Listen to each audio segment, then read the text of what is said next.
veins, I've been driving this train. Years in this lane, there's no stopping this flame. Cause I came to the game and I changed it to play how I like, rearranged it to my own domain. Yeah, I got what it takes, made lots of mistakes, taking shots, skipping breaks, feeling lost, feeling great, popping off, singing straight, never stopped, never changed. All the squad here to play and I've got something to say, yeah. I work hard each and every day, I get lost in the words I say. I don't push pause, no I push play. I won't stop till I make a change. I withdraw on the things I make. I turn flaws into flawless traits. I build tall, never capped in space.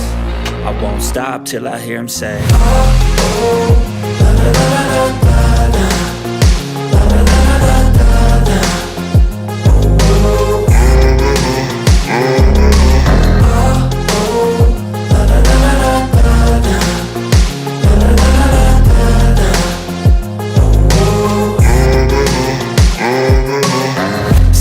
and I'm up again. I got tired eyes, need a cup of blend. That's right, in the AM, that's my only friend. No light, just the sun coming up on the horizon. I lose track of time, yeah, I move fast and climb a new class divine, yeah, true passion shines. And I'm through passing time, I choose stacking dimes. You snooze half the time while I move passing by.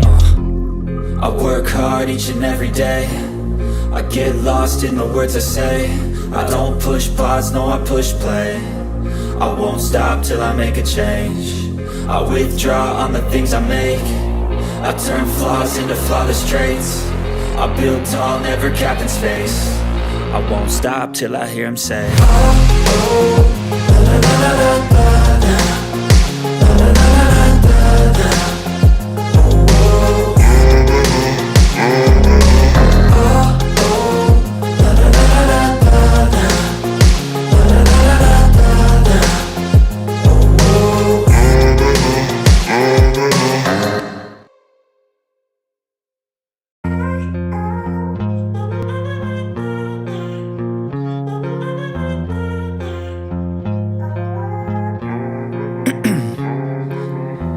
In my veins, I've been driving this train. Years in this lane, there's no stopping this flame. Cause I came to the game and I changed it to play how I like, rearranged it to my own domain. Yeah, I got what it takes, made lots of mistakes, taking shots, skipping breaks, feeling lost, feeling great, popping off, singing straight, never stopped, never changed. All the squad here to play and I've got something to say, yeah. I work hard each and every day, I get lost in the words I say. I don't push pause, no I push play. I won't stop till I make a change. I withdraw on the things I make. I turn flaws into flawless traits. I build tall, never capped in space. I won't stop till I hear him say, oh, oh, la la la la la la, la la la la la la, oh, oh, oh, la la la la la la, la la la la la la. 6 a.m. and I'm up again. I got tired eyes, need a cup of blend. That's right, in the AM, that's my only friend. No light, just the sun coming up on the horizon. I lose track of time, yeah, I move fast and climb a new class divine, yeah, true passion shines. And I'm through passing time, I choose stacking dimes. You snooze half the time while I move passing by. I work hard each and every day, I get lost in the words I say. I don't push pause, no I push play.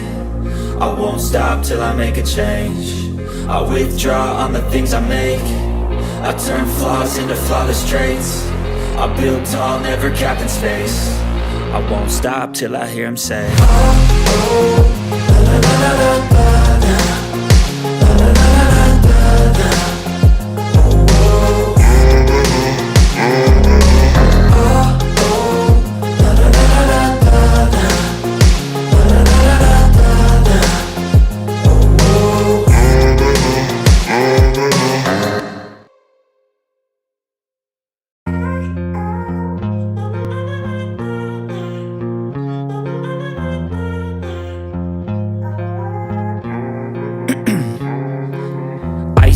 veins, I've been driving this train. Years in this lane, there's no stopping this flame. Cause I came to the game and I changed it to play how I like, rearranged it to my own domain. Yeah, I got what it takes, made lots of mistakes, taking shots, skipping breaks, feeling lost, feeling great, popping off, singing straight, never stopped, never changed. All the squad here to play, and I've got something to say, yeah. I work hard each and every day, I get lost in the words I say. I don't push pause, no I push play. I won't stop till I make a change. I withdraw on the things I make. I turn flaws into flawless traits. I build tall, never capped in space. I won't stop till I hear him say, oh, oh, la la la la la la.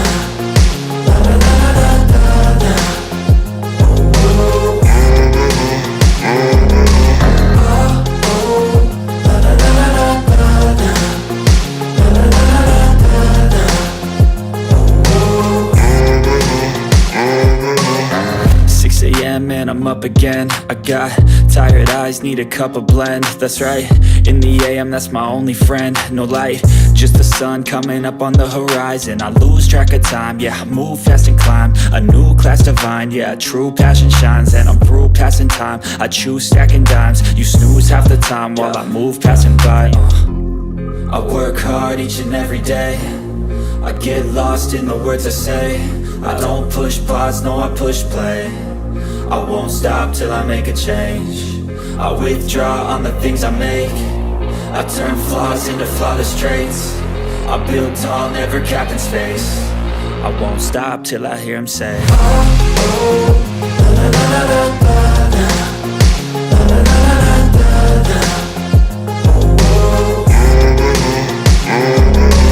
oh, oh, la la la la la la. La la la la la.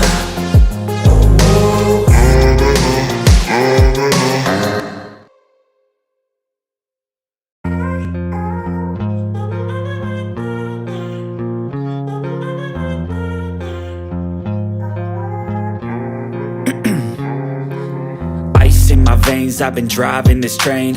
Years in this lane, there's no stopping this flame. Cause I came to the game and I changed it to play how I like, rearranged it to my own domain. Yeah, I got what it takes, made lots of mistakes, taking shots, skipping breaks, feeling lost, feeling great, popping off, singing straight, never stopped, never changed. All the squad here to play, and I've got something to say, yeah.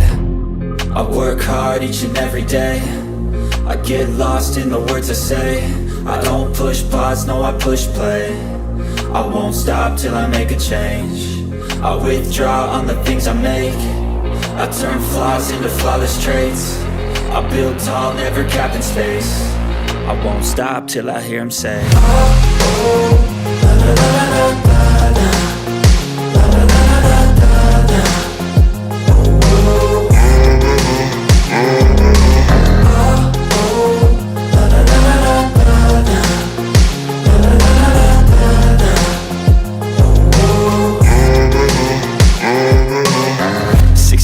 and I'm up again. I got tired eyes, need a cup of blend. That's right, in the AM, that's my only friend. No light, just the sun coming up on the horizon. I lose track of time, yeah, I move fast and climb a new class divine, yeah, true passion shines. And I'm through passing time, I choose stacking dimes. You snooze half the time while I move passing by.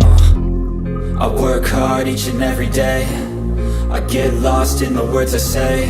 I don't push pause, no I push play. I won't stop till I make a change. I withdraw on the things I make. I turn flaws into flawless traits. I build tall, never capped in space. I won't stop till I hear him say, oh, oh, la la la la la la. La la la la la la. Oh, oh, la la la la la la. La la la la la la.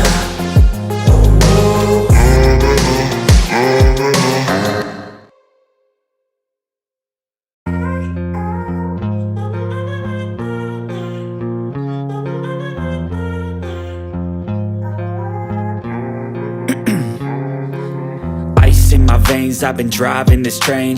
years in this lane, there's no stopping this flame. Cause I came to the game and I changed it to play how I like, rearranged it to my own domain. Yeah, I got what it takes, made lots of mistakes, taking shots, skipping breaks, feeling lost, feeling great, popping off, singing straight, never stopped, never changed. All the squad here to play, and I've got something to say, yeah. I work hard each and every day, I get lost in the words I say. I don't push pause, no I push play. I won't stop till I make a change. I withdraw on the things I make. I turn flaws into flawless traits. I build tall, never capped in space. I won't stop till I hear him say.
Sorry, I just realized I'm having audio issues, but let's go back again. We'll talk about Enzo Fernandez returning to Chelsea, and then we'll talk about Romelu Lukaku returning to Chelsea. Also, in Enzo Fernandez's case, him joining the camp, and then we'll also talk about Caleb Wiley, what the club wants to do with him. We'll talk about the possibility of Romelu Lukaku, Victor Osimhen joining Chelsea, and then we'll talk about the newly released Chelsea away kit.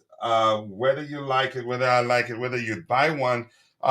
We don't have so much lined up to talk about here, and that's because um, the lack of, you could say, not a lot of activities from from Chelsea's perspective in this particular transfer window, but because we keep it interactive, chances are we will talk a lot about what we have, the little we have lined up.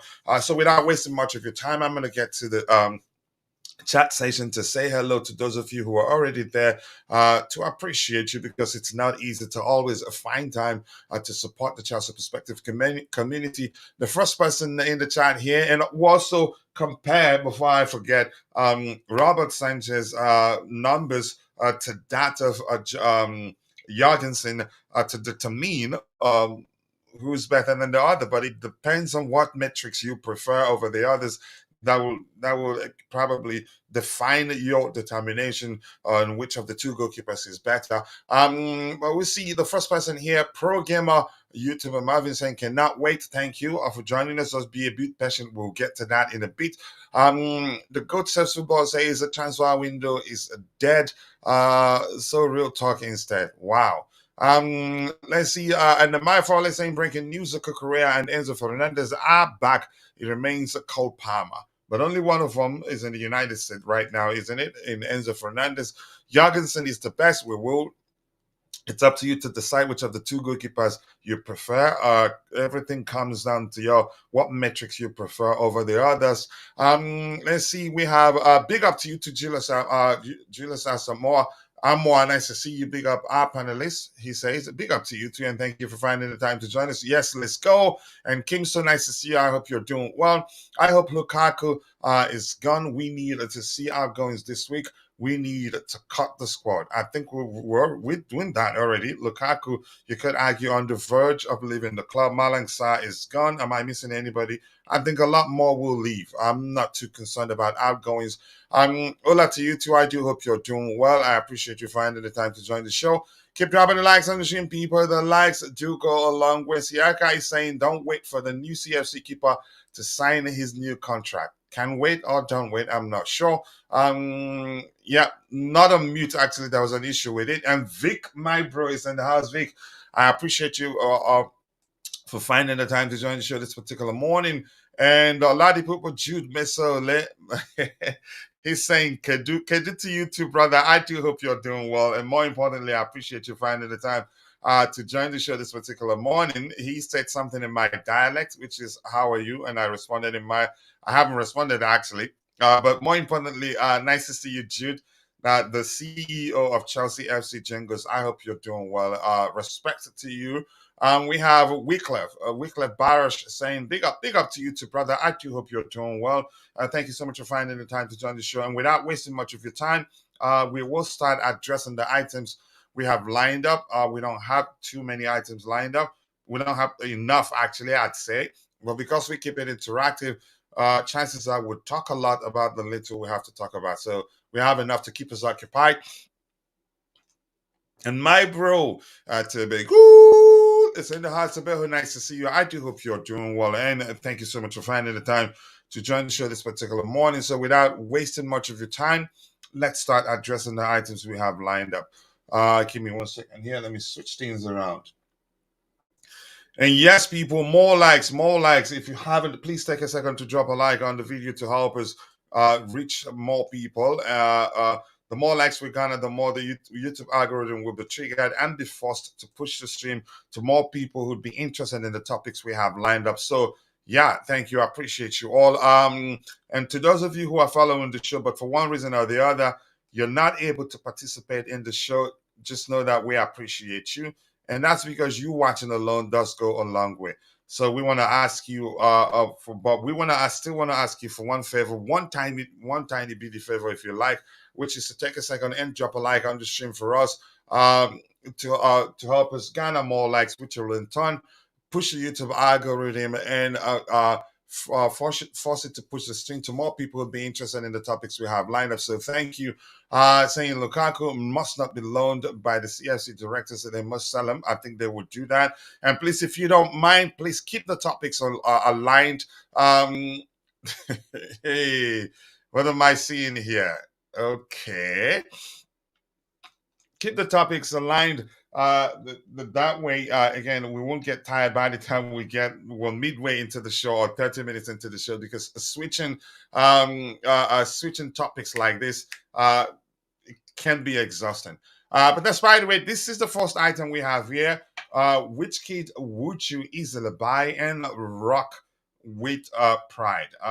For me, I'd say the second one. Both are good. I know people had issues. A lot of people had issues with the home kit, which at the time I was arguing that it was down to poor presentation. I think the kit looks good, and I'm sure a lot of people are starting to like it after seeing it on the players, because it looked better on the players, and I knew that would be the case, because sometimes even when you don't like the kits, it starts to grow on you once the season starts. Once you see the players wear it, put it on week in, week out. But that's not, by the way, that's just my opinion of the two kits. I like them both. I wouldn't say love, because the first one I think had the pattern. Should I call it squiggly? I don't know what language to use. Had it been a bit more subtle, I think it looked better. But still, it's not bad. But I prefer the beige. I think that's beige. The beige one, the away kit, for me, I'd buy it as soon as possible. But that's, by the way, let's hear from Jude. Get Jude's thoughts on the kit and whether he'd buy the home kit or the away kit. Jude, thank you. I appreciate you finding the time to join us. Let's hear your opinion on the kit. Yeah, hello, good morning. Can you hear me very well? Yeah. Okay, good. Okay, yeah, good morning, everyone. Is there any other person on the panel? I can't see any other person here. Dante is on the Okay, panel, okay, good. but don't worry, Okay, he's Dante. not important. He's not important this week. Hello, Dante. Good day to you from here. Big up, dude. Big up. I'm Yeah, not important. Yeah, no. Don't worry about me. you are important. Yeah, but a good day to everyone. Yeah, on the Good day to kits. you, sir. Initially, I didn't like it, and so no disrespect though. For somebody who is I'm a very dark skinned person. The home kit I feel is not going to look too bright on somebody with a very dark skin, because the shirt itself is very dark. But Seeing, I thought maybe the blue would have been a little bit lighter towards the real Chelsea blue or color of blue, to have been good for both skin shade. But over time, I think like you said, everybody will grow to like it, and I think it's coming out better than it looked when it was first advertised. So, but I think the away shirt is much more better in all ramifications. Um, it fits perfectly into every skin shade. You know, when you want to wear your personal clothes at times, you look at some color, you feel, oh, this color is not good for my skin shade, that kind of thing. Yeah, from that perspective, not anything serious though. So, but the away one fits both very well. Imagine if you wear that Chelsea home kit and you are very dark and you are in a dark room without a light. They might not even know that somebody is standing there. I'm not. I'm not sure what to make of that. But But they might not know somebody is standing there. But the away one is brighter. But overall, I think I'm going to buy the two. I'm going to buy the two. I think I'll buy the two because we haven't had anything as ugly as that home kit in a while. So I also want to buy it for reference sake. And I think now there is a sponsor on it, so it will make it look better. Because I've seen some with Infinite Athlete, I've seen some without a sponsor.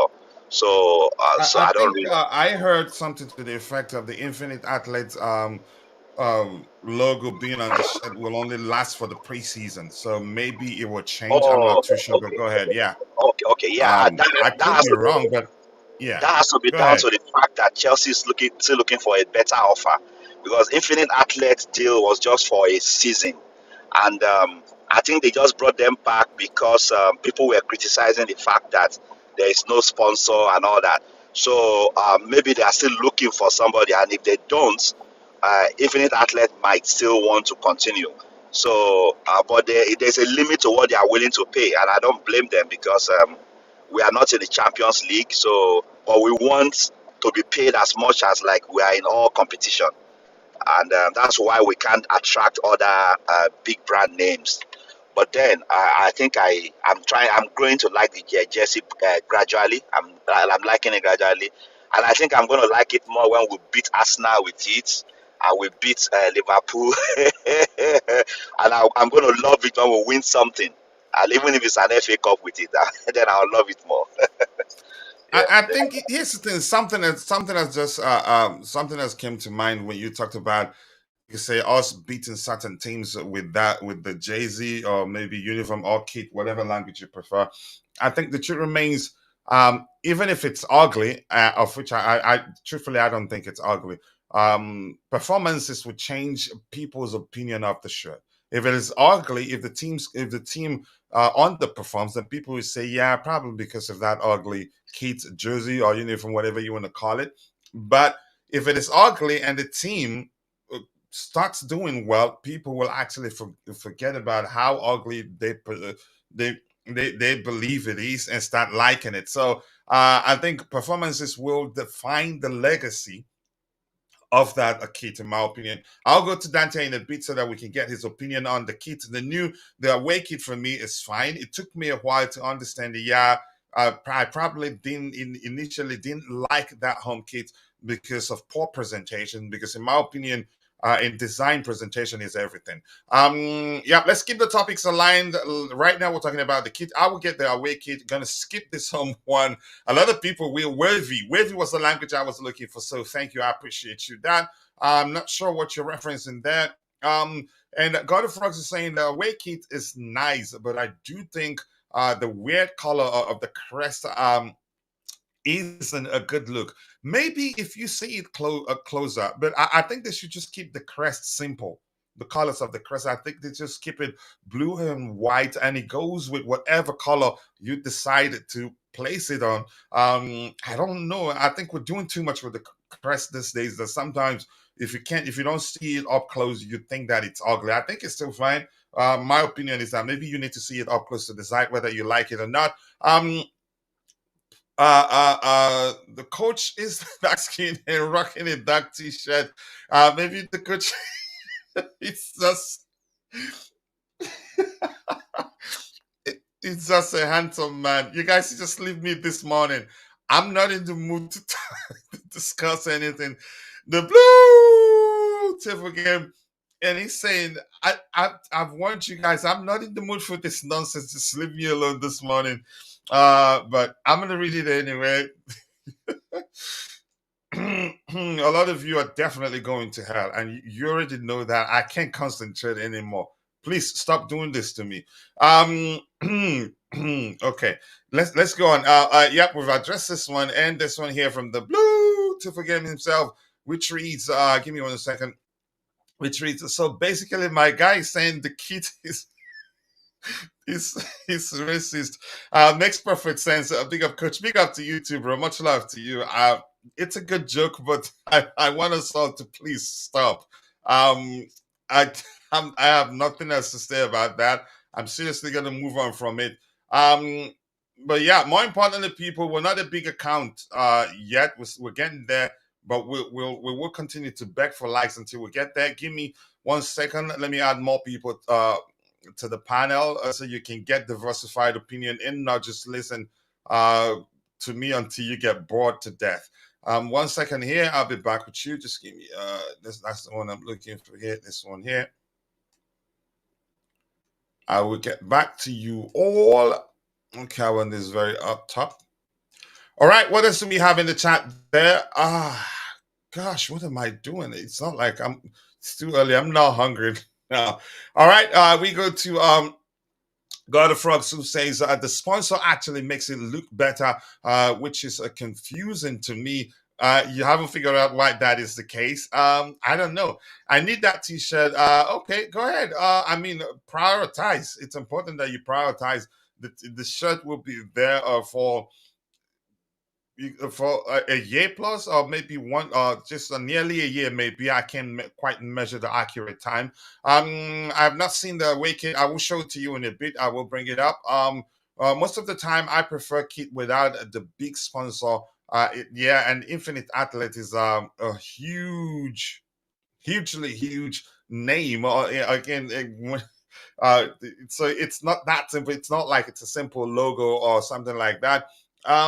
Napoli, yep, we'll get to that in a bit. Keep dropping the likes on the stream. The likes do go a long way. I will be this guy, yeah, he's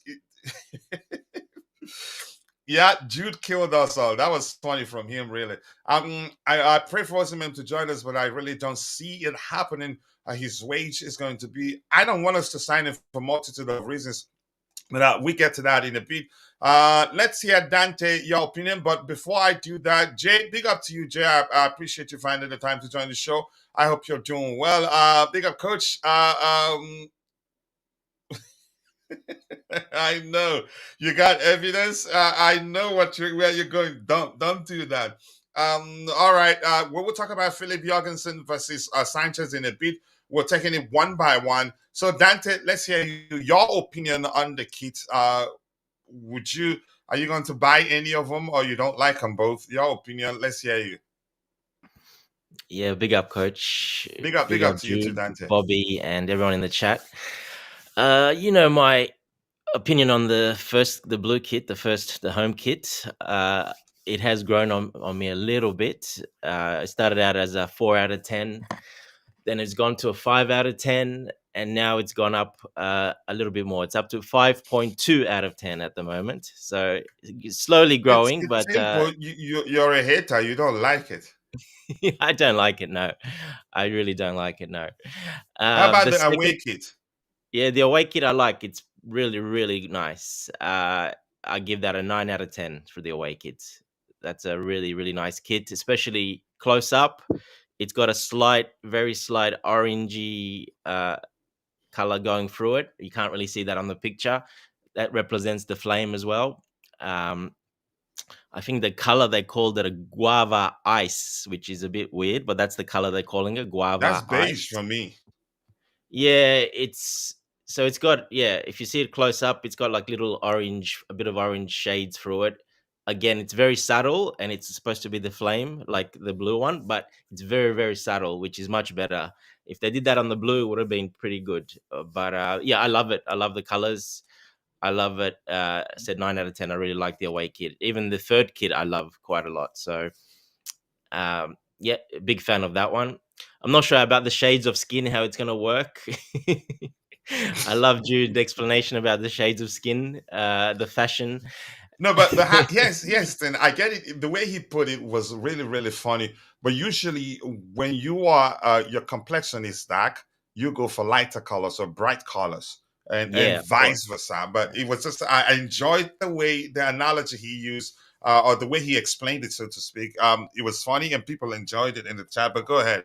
It No, is very funny. I'm That's quite sure yeah. nobody took offense from that because he Well didn't mean said, it. Jude. Go Well ahead. said. Good pickup. Yeah, no, I like I said, I love the second kit. It's really good. I'll give it a 9 out of 10. It's really good. Even when you see it close up, it's even better.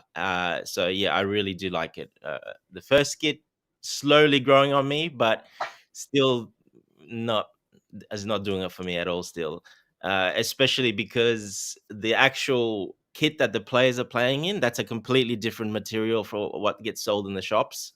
Mhm. Uh, so I've seen the replica kit, which gets sold pretty much. You have to pay a lot of money to get a pro kit, which is what the players wear. But the replica is even it's more shiny and it's very fake, sort of cheap looking. And I really don't like For the that. You home know what I kit. mean? Yeah, how the players have a different kit Mhm. completely, like a different material. It's not the same as what goes in the shops. Those kits are those kits are very expensive, and they don't usually sell too many of them. Um, but yeah, the replica kit, Which of the yeah, versions do you get on the club's website? Do you read yeah, yeah. So you can buy the the players pro version? kit, which is what the Yeah. players wear, but I think it's like $400 or $400 a shirt. And the replica kit, which goes around the world in all the shops pretty much they sell because no one buys the other ones. The other ones you got to order them. So the replica kit is even more shinier. The material's a little bit different. It's a bit more fakey looking because it's a bit shinier. It's more polyester, and it looks. I saw it in the shop, and it's like, no, I don't like it at all. It looks even worse. But yeah, the players one, because it's a much more breathable material. It's a bit more. It's a different type of material completely. It looks a little bit better, but still, yeah, no, Mm. still don't like it. Yeah, Let me hear. Let's hear not a your fan of it at all. opinion on the crest. Can you hear me? Let's hear your opinion on the crest. Of I'm sure you saw what God of Frog said. I think for me, for instance, the one for the past season, it depends on the angle. Sometimes the glare on it won't even correct. let you see that it's a Chelsea crest. I think maybe they're playing too much with it. Look, it's not bad on the white. On the white, it's pretty good because it sort of different shades, goes different color. It's a bit orangey, sort of orangey, reddish, sort of like even slight pinkish color. It's not bad on the white. It doesn't look bad on the white at all. It actually suits it. Also a bit of blue because the inner section is a blue of the badge, so a lot of blue comes out as well. So it's not bad. It's not as bad at all. It actually looks pretty good on the white. Yeah, so I don't mind that at all. Actually, yeah, like I said, I give a 9 out of 10 for the away kit. It's a really, really nice kit, especially close up. It's really, really nice. Okay, let's catch up what we have. Then we get Bobby's opinion to see whether he likes it, whether he'd buy any of them. Last season, I have to be honest, I didn't buy any of the last season's kits. I usually, it's more like but probably because I didn't get it as a gift. You- That's usually I was expecting to get it, and I got disappointed. But that's by the way. Let's see, Keisha, nice to see you, my New York bro. I do hope you're doing well. And I do appreciate you finding the time to join the show this particular morning. If we don't get the strikeout this summer, I swear, calm down now. Hold your shots, big boy. Keep dropping the likes on the stream. The likes do go a long way. Let's get the likes up, people. Please, if you haven't, also do subscribe to the channel. And if you're following the show on X, please kindly do us a favor. Drop a like on the video and also share the video and follow our X account. We'd really appreciate that. And the blue Tiff again here. Let's see what he has to say. Saying, Coach, I see what Nike are doing. There's a pair of dunk lows. Okay, is the language a term I haven't seen before. Dunk lows with the same colorway called guava ice. Okay, you're talking about the color. Okay. The orange and blue of the crest is, in my opinion, don't contrast well. Yep, maybe that was the language what I wanted to say, but didn't find you can say the most effective way to say it. I think the contrast between the crest and the color on the shirt itself, for me, since last season hasn't really worked. That's just my opinion. Dante, the original replica sold by the club is made with the highest level of comfort and wear. The difference with the authentic used by players is simply technology and wear. For play. I see that. But it's still different. It Thank you. looks different. Close up, it Yeah. still looks different. It still look different. You say, okay, different. You say, okay. We get to that in a bit. More likes, people. Keep dropping the likes on the stream. The likes do go a long way. Can here said, liked already. Hello to you, to Mr. Can, to everyone. I hope you're doing well, and I hope your absence simply means that you've been busy and not that nothing bad has happened on your end. And DJ Sooth, big up Kachula and the chat. I have never liked Rory Jennings' opinions and views, as you all know. But today on Talk Sports Radio, he was spot on with everything. Okay, with everything. With everything on our situation and the owners. I knew it has to do with the owners. For you to agree with him, I knew immediately that it has to do with the owners. But DJ, more importantly, I hope you're doing well, and I appreciate you finding the time to join the show. Terry Diamond, hi to you too. Maresca is not a bad coach, but our current wingers will let him down. Let's see what happens. I still let you know. Remember this. Jot down the date. Maresca would do well. If we need to sign more wingers, if the money Maresca has looked at the wingers and feel like they would disappoint him, he will ask the club to get in one or two wingers. And I've been hearing that we're looking to sign wingers. The t-shirt for me looks bad and dull, not interesting. For me, a lot of people don't like flat colors. Well, because I'm into design myself, I prefer colors to what I usually say, colors that yell at you. I don't like colors that yell at you. I like flat colors. That's I think that's the best I can do in terms of explaining why I like that color. But that's a matter of personal preference. Let's see what else we have here. Keep dropping the likes on the stream. Okay, I will check it, bro, in a bit. Even though I don't like you. Big up to you too. Nice to see you. Can we please learn to keep the topics aligned? I respect you guys a lot. That's why sometimes I pretend I don't see yours. You're just pushing up to start talking. You can say discussing topic that we're not yet ready to discuss. That can be distracting. It can be tiring. As much as I like to interact with you, if I see such again, I will assume you are having a good conversation with a member there in the chat. Big up to you too. Chelsea should sign Victor Gyökeres. We need a striker after when Chelsea missed out on Osimhen and Lukaku potentially being sold to Napoli. We will get to that topic in a bit. Then we'll talk about it. Okay, I like the spelling there.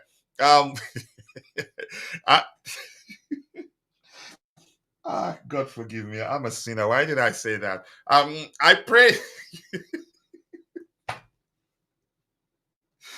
I'm very sorry. Nehemiah, I hope you forgive me. I pray the board has sense and Osimhen. Okay, I hope they do have sense. Tamida recommend nice to see you. I hope you're doing well. So I'm gonna scroll to the very bottom. Let's hear Bobby's opinion on the kit, whether he'd buy any of the two we're looking at on the screen, the home kit and the away kit. Bobby, big up to you, and I appreciate you finding the time to join us on the panel. Let's hear your opinion on the kit. Yeah, big up, guys.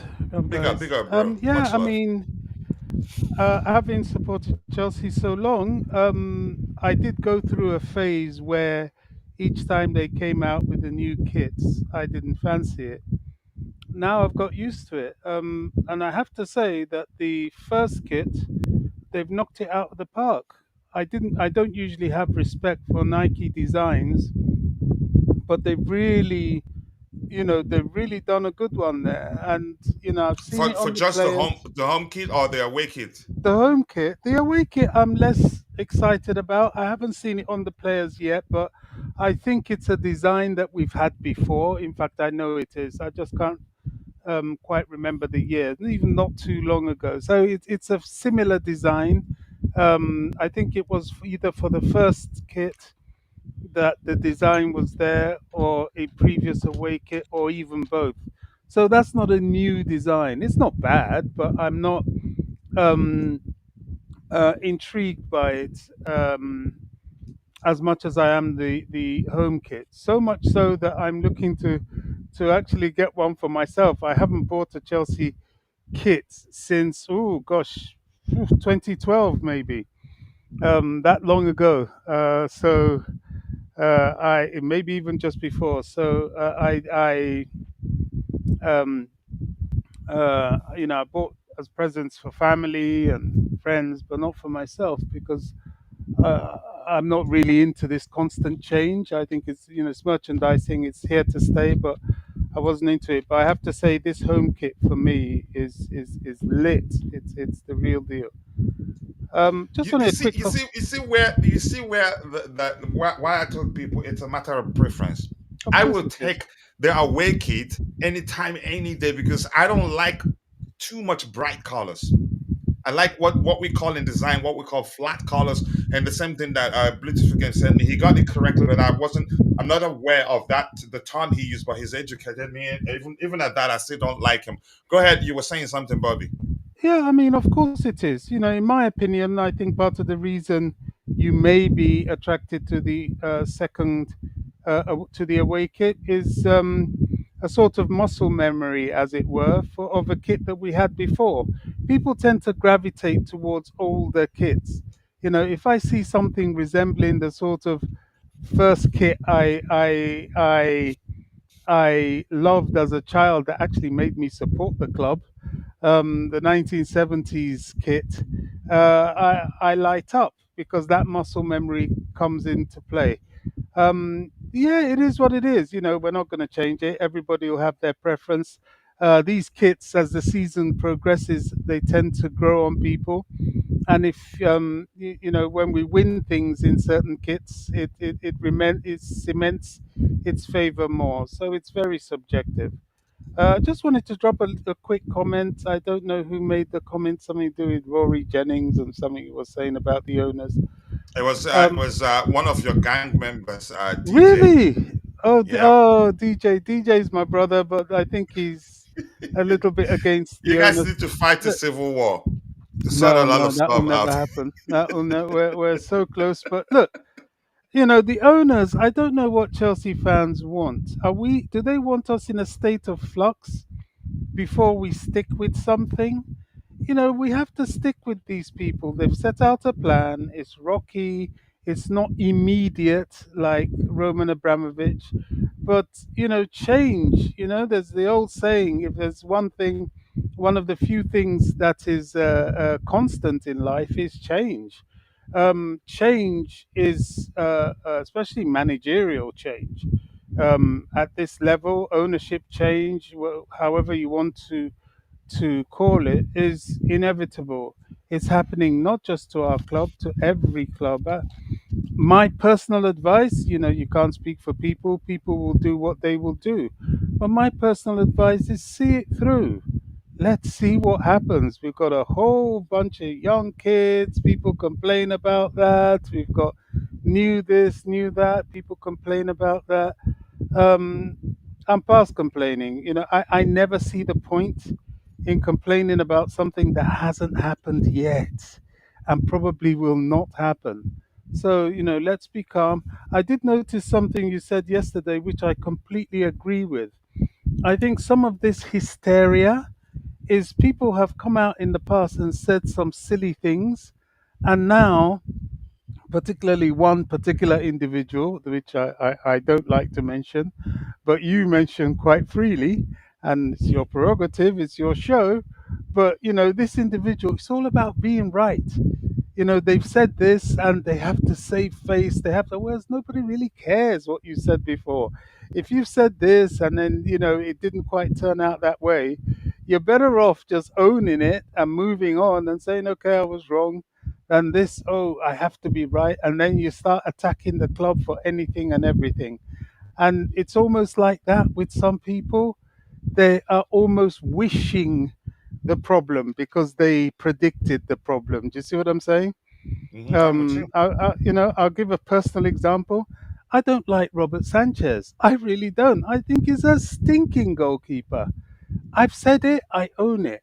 Please, if he can change and become a world beater, I will be the first in the queue. Robert Sanchez, wow, I'm sorry I was wrong because his success is Chelsea's success as long as he's a Chelsea player, vis a vis, in this case, a goalkeeper. So, all this, oh, the owners is this, the owners is that, and sticking to it as if it's gospel, in my view, is not right. Yeah. Not, I think. Anyway, let's not get into it. We don't have to waste our time talking about. No, I You didn't know, want to get into it, but I think it had yeah, to be said because it yep, was mentioned in the chat. So, yeah. we, I'm just saying we don't have to give that person waste our time discussing. You get my point. Um, Here we have Vicky saying boring or simple. People like plain colors. Yeah. Uh, you have Steve's coach. You vibe with the jersey. The second one, to be more specific, I'd pick it over the home kit anytime, any day. That's not me saying the home kit is bad, but had the wavy lines, the wavy design on the home kit been a little bit more subtle, I'd pick it over the away kit too. But I'm into flat colors more than vibrant colors, maybe. Anything else? And John, thank you, John. We haven't seen you in a while. I do hope you're doing well, and thank you for finding the time to join the show this particular morning. I do hope you're doing well. 33 likes. Let's get the likes up, people. Okay, we should go back to Adidas. I really loved the Adidas kits from the word go. Okay, they need to grow on you. Okay, John Hand. Let's see what else we have here. I wondered. Okay, anything else to address it? Otherwise, I'm gonna scroll to the very bottom. If nobody says it, if nobody says it's lead, then it's lead. But Bobby says it's late, and I think for me, to some it's late, to some it isn't. It's a matter of personal preference, in my opinion. Both Adidas and Nike are plush. Wow. Okay. Of course, the away kit are just a real deal with our sponsor printed on it. It comes completely doper than the homes. Yep. The slangs are flying in right now, and it's okay. All right, some things that just never grow on me. I am sorry, that home kit is an exception, a matter of preference, and I've said that 1,000 times, and I'm gonna keep saying it. The players let's get there first. Keep the topics in line. Big up to you too, Mark and New. If you don't keep the topic in line, I'm gonna skip whatever you're saying, and I assume you're having a good a conversation with a community member there. Bobby, the entire fan base agrees with you about Sanchez, bro. Okay, let you just agree with Bobby.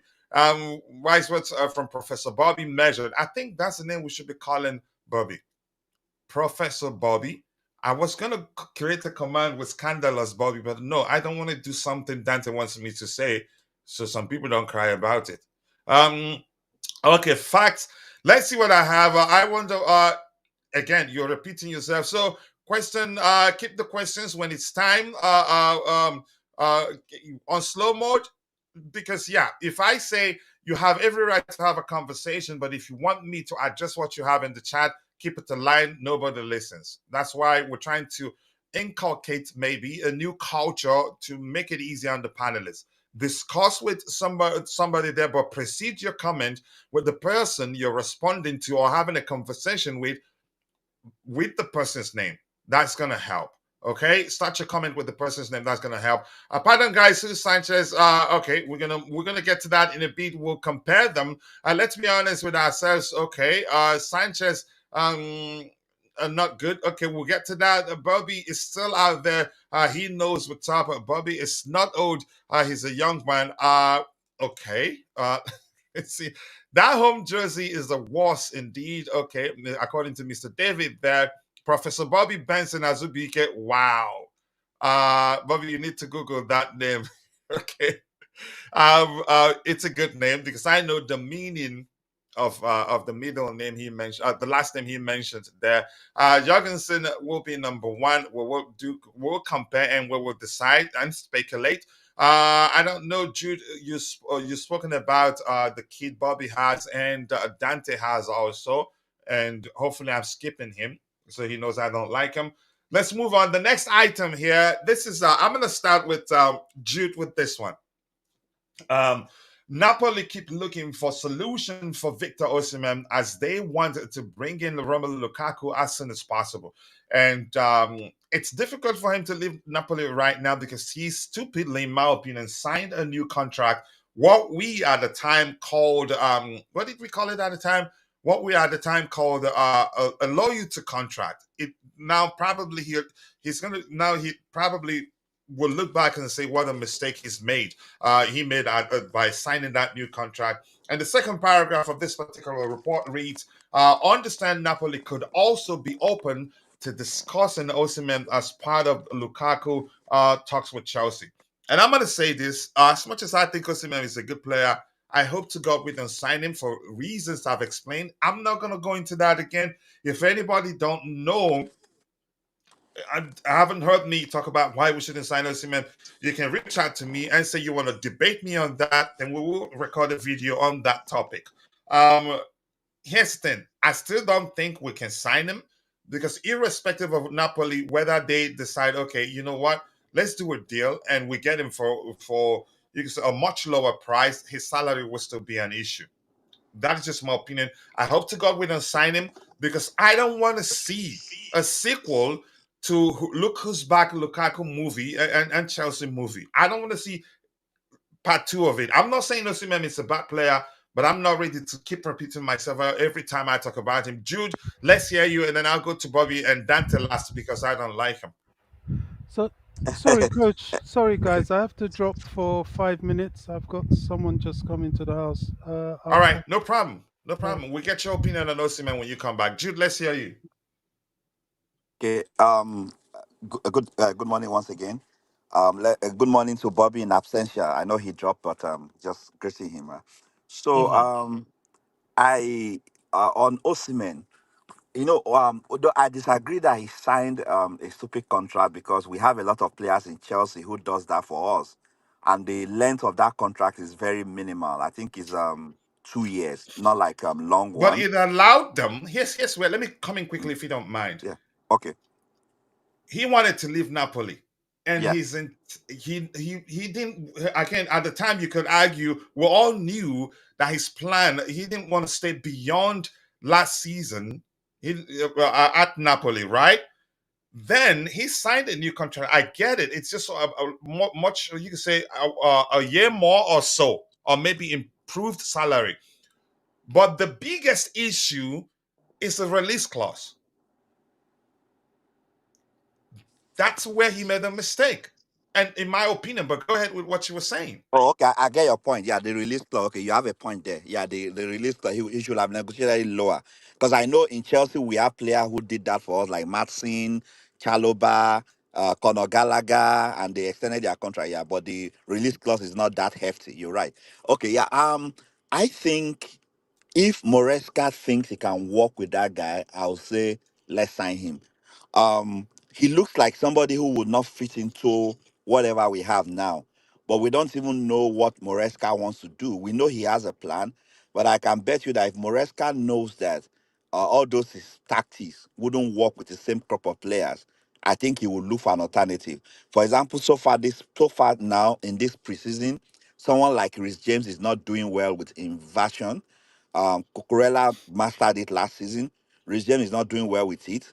I think so far Rhys James looks better off playing as his natural position. He's more productive that way. So if the coach sees that, okay, this thing I want to do is not going to work, he has to look for what can work with what he has. So if Osimhen would fit into that game plan of him switching, why not? Osimhen is much better than any striker we have in our team in terms of exposure. He has more exposure than anybody in our front line right now. Is it Broja you want to name? Is it Nkunku you want to name? Is it Jackson you want to name? Based on the fact that this guy has been to French league. French league is where French league, German league, and where else again? Italian league, and I think in the market presently, he ranks among the top. He might not be the best, but he ranks among the top. Yeah, we might look at other things like injury record and all that. He's not that bad. We've signed players that are much more worse than him. And I believe that we have a lot of options that we don't really need to overwork him. Anybody walking into Chelsea right now should not worry about being overworked, except you are a goalkeeper, because we don't have a good goalkeeper. The only one who is a bit fair, they are selling him. Sanchez is trash. But so if Osimhen is coming, we have options that want to compete. So if the coach thinks he can work with him, I won't be surprised, because I know one Okay, thing I know about let me Maresca is ask you this question before I okay, forget, Jude. okay, yeah, Um, I understand every point you've made, and okay, I go back to reminding people something I've said 1,000 times. okay, Had Mourinho been our manager, I'd say sign him. Don't look back. yeah, Let's talk about Enzo Maresca's approach a bit, a okay, fluid approach, okay, where the case isn't that whenever we get close to the final third, we channel majority of our goal scoring chances through a single individual. You know that isn't the case, right? He yes, may well decide, okay, you know what? I want to see Mem so that we can mix things up in some situations, some depending on the opponent. The question I want to ask you: do you think Chelsea fans will be patient with Osimhen if he comes in? Chelsea fans don't care. They don't. Most fans don't see football beyond results. They don't care. They don't understand the manager's approach will lead to Osimhen maybe not scoring half the goals he scored again his average per season at Napoli. They don't care. He scored 20 plus goals at Napoli per season. I don't know his average. They want him to get closer to that. Otherwise, he's a failure and they will turn on him. But go ahead. yeah. You are right, absolutely correct. But at this point now, right? Um, Chelsea fans will always not be patient with anything. Very soon now, even if Maresca is not getting results, they will turn against him based on the fact that he didn't come into Chelsea as a top coach. They're already turning against the owner. And the only thing that can save the owner now is when the owners rather, when results start to change, you know. So I won't be surprised if they turn against Osimhen. It's not new, but is he a good player? Yes. Can he adjust to changes? I think so. I think he can adjust to changes. Will the coach too be willing to work with him? Yeah, I think so. Because you know why I said so? We work with him in what sense? As a regular starter or as a player he uses depending on No, the no, to opponent? accommodate him into like trying to adjust his own tactics too to accommodate Osimhen. Okay. Yeah, Okay, which because means he's going to be a regular starter, right? of course, if they are signing Osimhen, it's Uh, going to be a regular starter because he uh, won't be. No matter how it's going to be, we can't get him for less than 50 million. I know and we're not going to have pay you that. also heard the manager talk about not compromising his preferred approach to football? Where he can just be saying anything. Yeah, a lot of them say I don't hold on to those things they say. A lot of them say a lot of things and they still change. Pochettino say a lot of things and he was but when he sees that his approach to football is not working, because he has to work with what you have. So if it's not working, you rather want to lose your job or lose support of your fan or adjust. So I had him said that, but to me it doesn't hold water yet. People can say anything, but when the pressure start coming, let's see how they cope with it. Hmm. Yeah. I think you came for a battle today. You're not giving up. All right, let's catch up with what we have in the chat, and I'm gonna go Yeah. to Voice of DJ is here. I'm gonna leave Dante for last. That's how you treat people you don't like, of course. Bring Victor Osimhen here, please. Why would we sign Samu for over 70 million? And I agree. I'd rather we sign Osimhen, but I have my reservations. In my opinion, I'd rather we go for Gyökeres. We could say, maybe not even Gyökeres. I want a more complete number 9. If, in my opinion, I'd say don't even sign a number 9. We're good, honestly, and I can debate that with anybody. Samu for 70 million, I will not support that. While Victor Osimhen and Victor Gyökeres are there, if we sign Samu, I will cry why we had this. Yeah, until sorry, again, coach. if you, Can I tap in on you a little bit? Sorry. yeah, I go ahead. Make sure you put the Pep chance away. Pep Pep is actually a fluid man, but at the end of the day, they still went ahead and signed Haaland.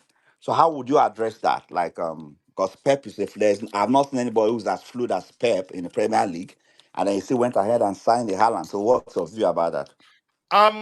Yes, then I'd Yeah. still come at you with this response that Pep signed Haaland at the time where he has a well-oiled machine. Yeah, we have a team that we're not sure, even if we signed Osimhen, they'd be good at creating chances for him. Okay. Okay, Do I you get. get my opinion now? Yeah, I So get your I point. like to. I can be. I love being very analytical. But sometimes I overanalyze, but in this case, I don't think I am.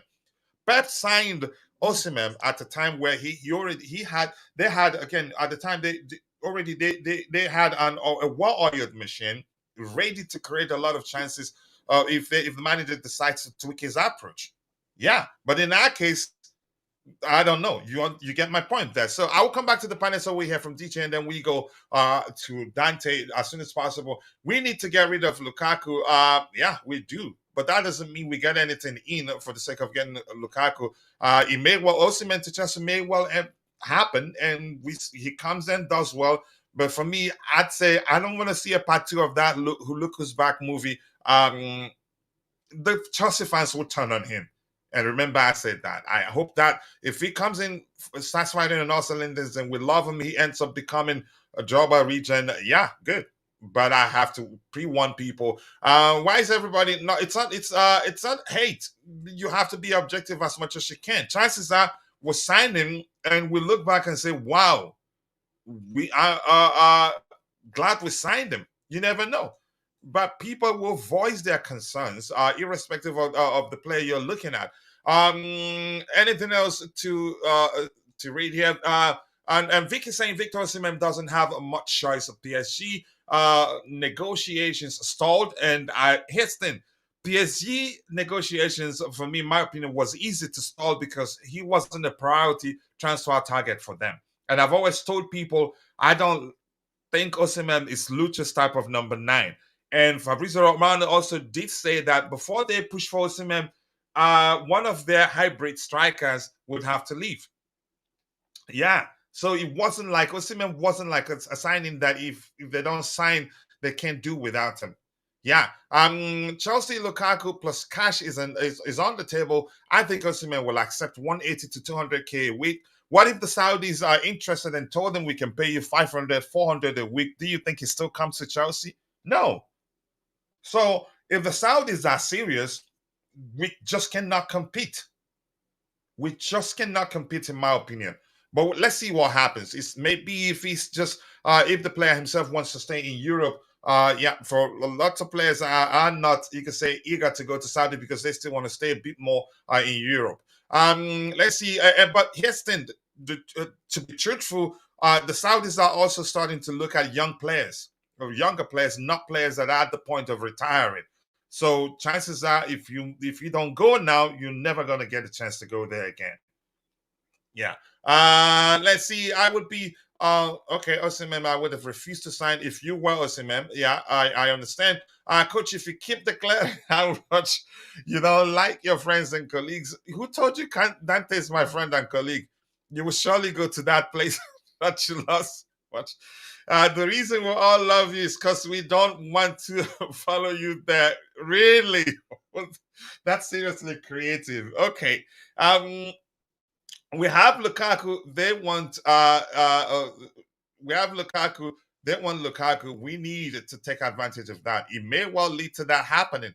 Lukaku is we know that. Just in, there is some news confirmed at the moment about a potential offer from Chelsea or for offer after his agent was in England.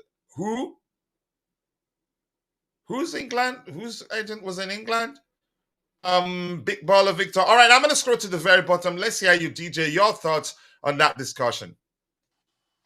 Big up, Kachilla. Big up, and big up comments. to you too, bro. I know you're here for a fight. Yes, you're right, bro. You're right. No, I'm joking. Now, big up to everyone on the panel as well. Yeah, listen, Kachilla. I've got to say one thing, bro. You know, you've got to stop this negativity around Victor Osimhen, brother. I'm not going to lie to you, bro. I swear to God, you really have to stop this negativity around this guy. Like he's going to come to Chelsea and he's going to be a complete failure. Eh? I mean, come on, bro. No, I wasn't doing here? What are we doing here? Now bro? you're accusing me. I wasn't definite, DJ. but, I'm playing with you but go guys. I'm ahead. playing with you. I'm playing with you. Go ahead, Now bro. I listen, know. I know. I'm just listen. I'm not here for. I will tell you one thing. I'm not here for a fight, but I will have to. The reason I'm raising this point of view regarding Osimhen, I said from the very beginning, right? And I know a lot of you in the comments, and I know people on this panel, and I'll mention his name because he's on here as well. Dante, all of you come at me because I moan about these owners and I complain about these owners. And I said to you guys many, many times, if these owners want me to actually start supporting them and liking them, and then go and do something. I'm not saying go and blow our wage bill out there and can sign every top player out there, but we all know the last couple of seasons what we've lacked is a finisher. And I don't know if any of you guys have actually watched any of the pre-season friendlies. Once again, it's the same situation. We're creating, but there's no one to finish the ball. There's no one to finish the goals off. It's as simple as that. And when you get someone like Cole Palmer, who everyone wants to rely on next season to come in maybe next season and do it again like he did, you can't keep relying on one player. And for me, he needs help up there. You got Nkuku's obviously going to. For me, I think he's going to be an excellent player for us. Nkuku when fully fit, because I've seen this guy play obviously in the Bundesliga. I know what this guy can deliver. Once he's on fire, he'll deliver goals for us. Jackson, we've already seen, has already broken Didier Drogba's first season in the Premiership. Even though he's not as good as Didier Drogba, and I don't think he ever will be. All right, okay, he broke his record in the first season of the Premiership and scoring more goals. However, we knew that we lacked still last season. We were conceding a lot more goals last season at the back. Which obviously the defence they've looked at, but we were not scoring as many as we'd like to. And I think when you've got someone like a Victor Osimhen coming in, or I even said it, a Gukeres from Sporting Lisbon, you're looking at players like these who can come in. I even said Vlahovic. I threw his name in there as well. You got these opportunities to sign these kind of players, yeah. Then you go and do it. If we really want to show any kind of we want to show better than next last season and finish in the top 4, then you need to go and get a lethal finisher. Simple as that. You need someone to come in and finish the goals off for you. Let me say this, and CJ. Victor, go ahead. Go ahead. Sorry, you haven't dropped. I'll let you drop. No. I'll let you drop. I was just gonna say when someone like if listen, look at this situation right here. Both these players, right? If you look at the situation they're from, right? Victor Osimhen clearly doesn't want to play for Napoli anymore. Lukaku doesn't want to play for Chelsea anymore. It's a no-brainer. One wants to come to Chelsea. Okay, he wants to come and play for us because he's already come out and said that. And obviously, Lukaku wants to go and play for Napoli. It's a no-brainer for me. You bring them in. If you can bring that deal in, you do it. Looking beyond what it takes to bring to sign Osimhen, whether it involves a swap, it involves a swap deal involving Romelu Lukaku. The question I want to ask you: you do realize, Maresca's approach would mean that Osimhen will not score as many goals as he scored at Napoli if he joins Chelsea. Because here's the thing. Let me go back to the Thomas Tuchel days. We won the Champions League, did well in the Premier League, and had the opportunity to actually win 2 other big trophies, right? And we won we won Club World Cup, we won European Super Cup. I think before the European Super Cup or Club World Cup, Lukaku joined us, right? But my point is this. We created a lot of chances, and we had issues where multiple individuals were missing chances, and the board and some of them, maybe those responsible at the time, had a conversation, and somebody went, geez, you know what? I think signing a single individual will help us solve the issue of multiple individuals. Mm-hmm. That was the first big mistake. And before we signed them, I did a video with HH. And I asked HH, I think I mentioned specifically, and Isham Buhadra, that used to be on Mises' YouTube channel, a friend and a brother too. I asked him the question, do you realize that Thomas Tuchel is not into using traditional number 9? That mentioned his Mainz days, Borussia Dortmund days, PSG, where he had Icardi and I think Edison Cavani. Still, signs that he's not into traditional number 9s. And then we signed Lukaku, and during games, whether by design or maybe subconsciously, my observation at the time was that every time we have the ball, even in the middle area, on the flanks, players will start looking for him, thereby channeling majority of our scoring chances through a single individual. And we started scoring less and less goals, and I wouldn't say as God may have it. Then Lukaku got injured, and in his absence, we started scoring a lot more goals. So I'm saying we need to be careful what we ask for. And Okay. I will be the first to tell you, if Mourinho was our manager, I'd say bring in Osimhen. It's as What I'll simple as say, that. what But I'll if say to you on that, Maresca says he can accommodate him, fine by me. I'm not gonna argue. Just yeah. remember, I warned us Chelsea fans. But go ahead. You won this year. Bro, you got to be a little bit more confident within him, mate. He's listen, on his day, he's an excellent striker. Like I said to you, Pep, let's be real here. You're talking about this, right? Yeah. We all know how Pep Guardiola plays football, right? The guy actually went, in the end, he was scoring enough goals even before Haaland came to the football club, right? But in the end, he went for the number 9 because he was available and they got him and he made it. Well, I think he's improved him as a player, right? And we got also taken into. I think Maresca was there when Haaland had come over, so he already knows what that guy was about, having an actual number 9 playing up front. And for me, look, this guy needs to change. I'll be honest with you. I said I'm giving Maresca his time because I don't think sacking him. And what I've seen on social media after our first 2 games, as usual, the media reaction from the fans out there is get rid of him, sack him, get rid of him, get him out. That's not the answer. You need to help this guy, and the guy also needs to change his formations because clearly in the first 2 games that he's played, the formations haven't worked. Yeah, I get we haven't had all the players back. They're not all back. They're not all back from their international duties after the Euros. Obviously, they'll be coming back, but he needs to sometimes change his formation, and I think he will do that. He's known for changing his formation, and if it means getting Osimhen in this team, who you know is going to be a natural finisher to score you the goals that you need to get you up to another level, maybe finishing in the top 4, not challenging for the Premiership, by the way. I'm saying challenging for the top 4. Okay, then he's the kind of guy you need to bring in to get you to that next level. Because we already finished 6th position without probably a recognised striker last season, right? Okay, and we got the goals because obviously Cole Palmer was smashing them in for us. But you can't go in the season relying on Cole Palmer. If Cole Palmer, say for example, God forbid, Cole Palmer has a bad season next season, he gets a bad injury, the guy doesn't score, he hasn't been prolific as he was this season. What's going to happen? Where are the goals going to come from? Yeah, you then look at the rest of the team and where the goals are going to come from. Obviously, Jackson was chipping in with some. Brilliant. Obviously, you had the odd goals coming in from midfield, the odd defender popping up here and there to score your goals. And obviously Madueke was getting his goals as well. But you need that number 9, a natural finisher who's going to come in and smash the ball in the back of the net for you, especially in games that are tough.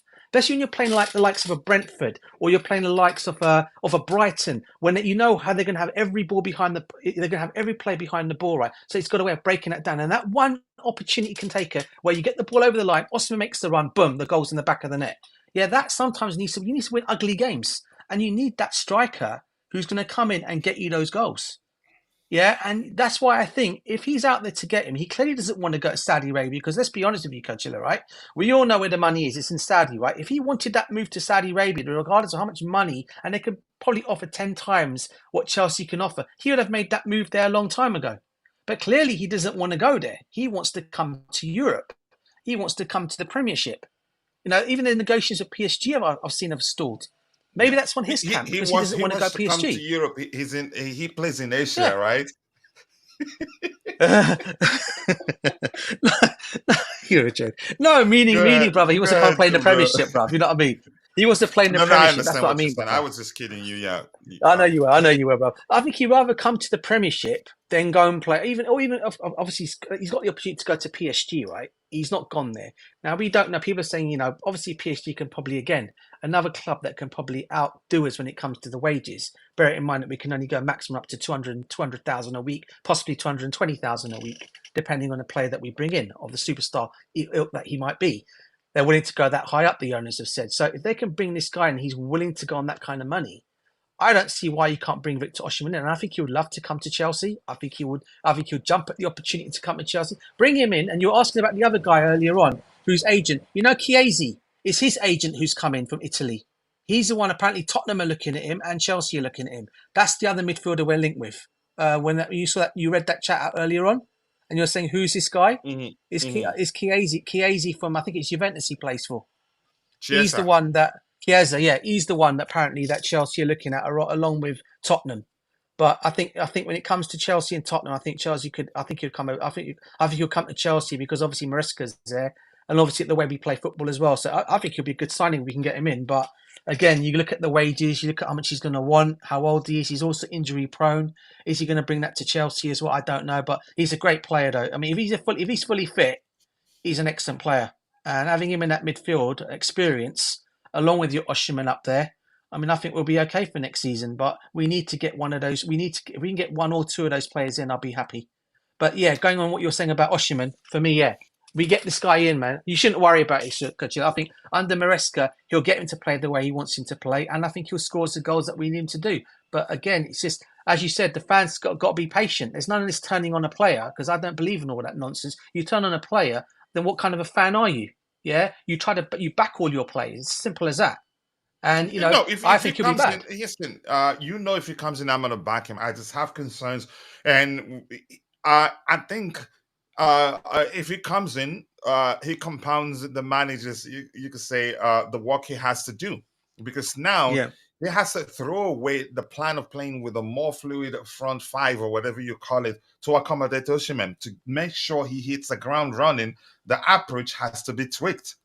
It's simple as that. Osimhen, I followed him since he's under 17 days. He's technically gifted to a considerable extent, but his thing is not dropping deep and participating in the play. He's played as a traditional number 9. I see in his under 17 days more of a fluid approach. But since then, after that, he's played more of a traditional number number 9. Target man, an old-fashioned number 9. Yeah. Sorry? An old-fashioned number 9, basically. Exactly. Just goes. Yeah. So I'm going to catch up with what you have in the chat. I'll come back. Let's hear from Dante. Sorry, were you still saying something? No, I wasn't. No, bro. Okay. Big up to you too, Aka. Nice to see you, John. Nice to see you. I think I've said hello to you. Discussing Pep at the stage of a Chelsea rebuild, it should be considered both your pick grades.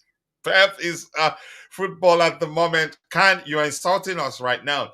Federico Chiesa is the best option for me. He's 26 and goes for 25 to 30 million, probably less if you negotiate well. And it doesn't look like too many clubs are interested in signing him. We're good. No way. Let's see what else we have here. I don't think Alvarez is coming here after the Copa situation. Possibly, but I think that the players will move on like this from that issue. It won't be that simple, but let me just rephrase that. They will move on quicker from that incident than the fans would, in my opinion. And if they do, the fans will follow suit. Chelsea last season created the second highest scoring chances in the Premier League. So, my fam. So, what's your suggestion that we get a single individual to put all of them away?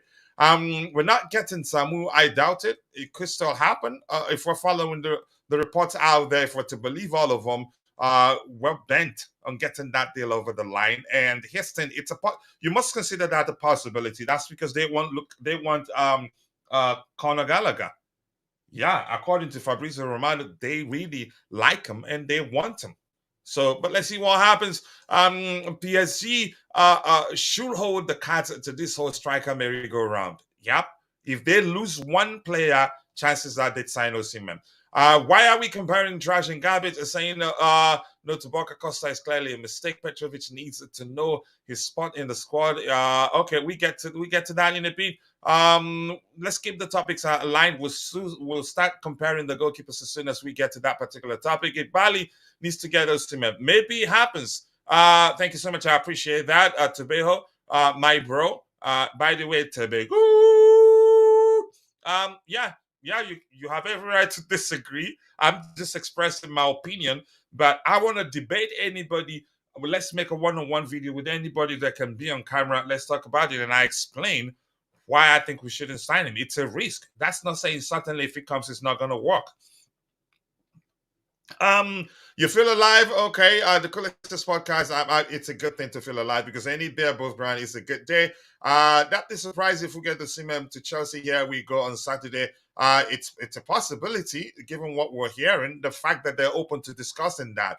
But you have to consider if he decides to if he will agree to take a pay cut, then boom, it's gonna happen. It's not a must that Osimhen goes to Saudi. If we were only wages I would have advised him to take a pay cut and come to Chelsea. A big problem still remains his transfer fee. The biggest problem for me, for Chelsea, are his wages. And yeah, in my opinion. Anything else here? Keep dropping the likes on the stream, people. The likes do go a long way. Let's try and keep the topics aligned. Pick up my boss. Anything else? Thank you. I appreciate you. That's the only guy that says, yeah, coach is speaking sense. Every other person there in the chat hates me. I'm going to scroll to the very bottom, and then I'll try the best I can to get your subsequent contributions in the chat. But I'm going to be highlighting a lot of them. There's 70 more comments to get. Nah, I'm not gonna try that because I'm not sure how soon we're gonna round off here. Let's give Dante a chance to speak before he sues me. Dante, big up to you. Respect. Thank you for being patient. Let's hear your opinion on the Osimhen conversation. It's okay, coach. I'm patient. I have discipline. It's good. It's fine. No problem. Do you? All right. So Osimhen. So he was on $100,000 a week at Napoli before he signed the contract to extend to go to $250,000 a week. So he's gone up $150,000 at Napoli. Mm-hmm. No player is going to say no to that extension from 100 to 250. I don't blame him for signing that. I think every player would sign that. It's such a big rise. So yeah, I can't fault him for signing that. The release clause, yep. Obviously, that was a little sidekick from Napoli. If we're going to give you that much, we want this much release clause. So obviously, agree. That's fine. He's on 250 already, so he's on a very high wage. Will he bring that down to come to Chelsea? That's a big question mark. Usually, no. Not the type of guy he is, not the type of mentality he has. I don't see him reducing his wages. So that is a big problem, obviously, the wages. The fee as well, obviously. The other negative, link-up play. How does Osimhen do with the link-up play? Drop down? Does he drop deep? Does he link up? Does he get involved in the play much? No, not really. Not as much. He used to. Depends where he was playing. In France, depends where he was playing. He did when he was younger, like you said, coach. He has it in him. He can do that. I have seen him do that, but he doesn't do it very often, no, because he's not asked to, because it's a different kind of system he's playing. But he can do that. So it's not like he doesn't know how to do that, because he keeps the ball at his feet very well. So he can hold the ball up very well. And I'm sure a few little adjustments, he can drop a little bit deep to do the same. So I don't see that being much of a problem. It can be sorted out pretty simply. Other big points why he will be really probably good. He is very good in the air. So he scores with his head quite often. He's very good at scoring with his hair. So any balls in the air, no problems. You could That's a big argue plus. he's an aerial beast. His leap, wow. His leap is massive, but also his mentality. He's a mentality yeah. monster. Yeah, he's not scared of anything. He's absolutely not scared. He'll put his head in the way, his whole body, and that's good to have, but it does cause him a lot of injuries as well. And the injuries he's had a lot of those type of injuries where he's gotten a knock or it's a contact injury. That's because he's fearless. He goes really hard, so that can happen. So it's good. It's good that he's like that, but he does get quite a lot of injuries doing that. So because he likes to play physical. He's a physical guy, but he's still not the biggest, heaviest or muscly guy. He's quite a slim figure. He's not that strong, but the mentality is there. So he plays like that. Does he add more of a goal threat than Jackson in front of goals? Is he a better finisher than Jackson? What do you think of that one, coach? Would he finish chances off that Jackson could not finish? He will. But the question I want to ask you, will it score as many goals as he scored at Napoli if he joins Chelsea? And by the way, Willie Place, if he joins Chelsea, I will support him. I just have concerns just as every one of us, we do whenever we're trying to sign a player. So the question I want to ask you, Dante, do you think he will score as many goals as he scored at Napoli? And do you think Chelsea fans will look beyond, will look beyond the result or how many goals he scored in total to understand reasons behind him not scoring as many goals as he scored at Napoli? To be more specific, the manager's approach, because he will not be about him. It's not going to be us finding him in the box, letting him finish it, or you can say channeling majority of our goal scoring chances through him, which will lead to him scoring high volume of goals. That reduces if he joins Chelsea, except if the manager will be playing with, you can say, multiple approaches. Let's say in certain games, Osimhen becomes the number 9, and the plan would be just putting in the box. But if we are going by the manager's approach, it's very fluid. He's gonna be he will be expected to drift to the flanks, left or right, drop deep, and let someone else be the one central. That would lead to him not scoring as many goals as he scored at Napoli. That is, to be frank, if the manager doesn't tweak his approach, that will in turn lead to him scoring less goals. Will Chelsea fans be patient with him? Or do you see the manager signing him and him starting week in, week out? That's 2 questions. Number 3, do we really have the luxury to start, you can say, making adjustment to accommodate him? For me, I think that will compound the manager's the job he has to do already. But go ahead with what you were saying. Yeah, and I completely agree. I do not think he'll score as many goals as he did in Napoli because this system is a little bit different. Premiership is harder to score that many goals. So I 100% agree with you, but he will still be in the right positions. Those times when you need a guy in the box, you need a guy to cut across the penalty area, to be in a position to score, to tap in, to be in that. He will be in that position though. And we know Jackson lacked quite a lot of that. That is probably the worst part of his game, being in the proper right position, the right body shape to finish chances. That's where he doesn't do well yet. Of course, he's going to improve. He's young, he's growing. But Osimhen has got that over him quite a bit. He will do that. He'll finish. He'll take the shot and he'll finish. He does have that over him. So yeah, that's fine. But I agree. I don't think he'll score as many goals in this system that Maresca is playing. It's not about an individual scoring goals. It's about a team collective sharing the goals around. So I 100% agree that would be the case. Will he be happy with that? Who knows? Does he accept that? Who knows? We don't know. That's all personal stuff. And If the he would accept fans, that, would the fans be lower okay with him not wages. scoring as many goals? Yeah. Go Yeah, ahead. if he accepts the team philosophy, he'll fit right in. If he doesn't, obviously, he does not fit in. So that's another thing you got to look at. Where's his mind? What does he want? Does he want to be a main guy? Does he want to be the star? Does he want to? Some of these guys, they have massive egos. They have big egos, and they want to be the stars. They want everything. They want the limelight. They want to score all the goals. Now that might not fit in well with this group. Younger group that might not fit in too well, but you never know. We don't know. It's all speculation, of course. You can be very different, so we don't know. I did send you a bit of a graph there. I'm not sure if you can bring it up about the just a comparison how he looks next to Jackson in compared to how he finishes, shooting, link up play, all the stats. I sent you I a will graph open it. on. I will open it in 1 second. Yeah. Yep. I'm gonna have you interpret it. Let me just bring it up for you. This is because this is also a spider graph too. Yes.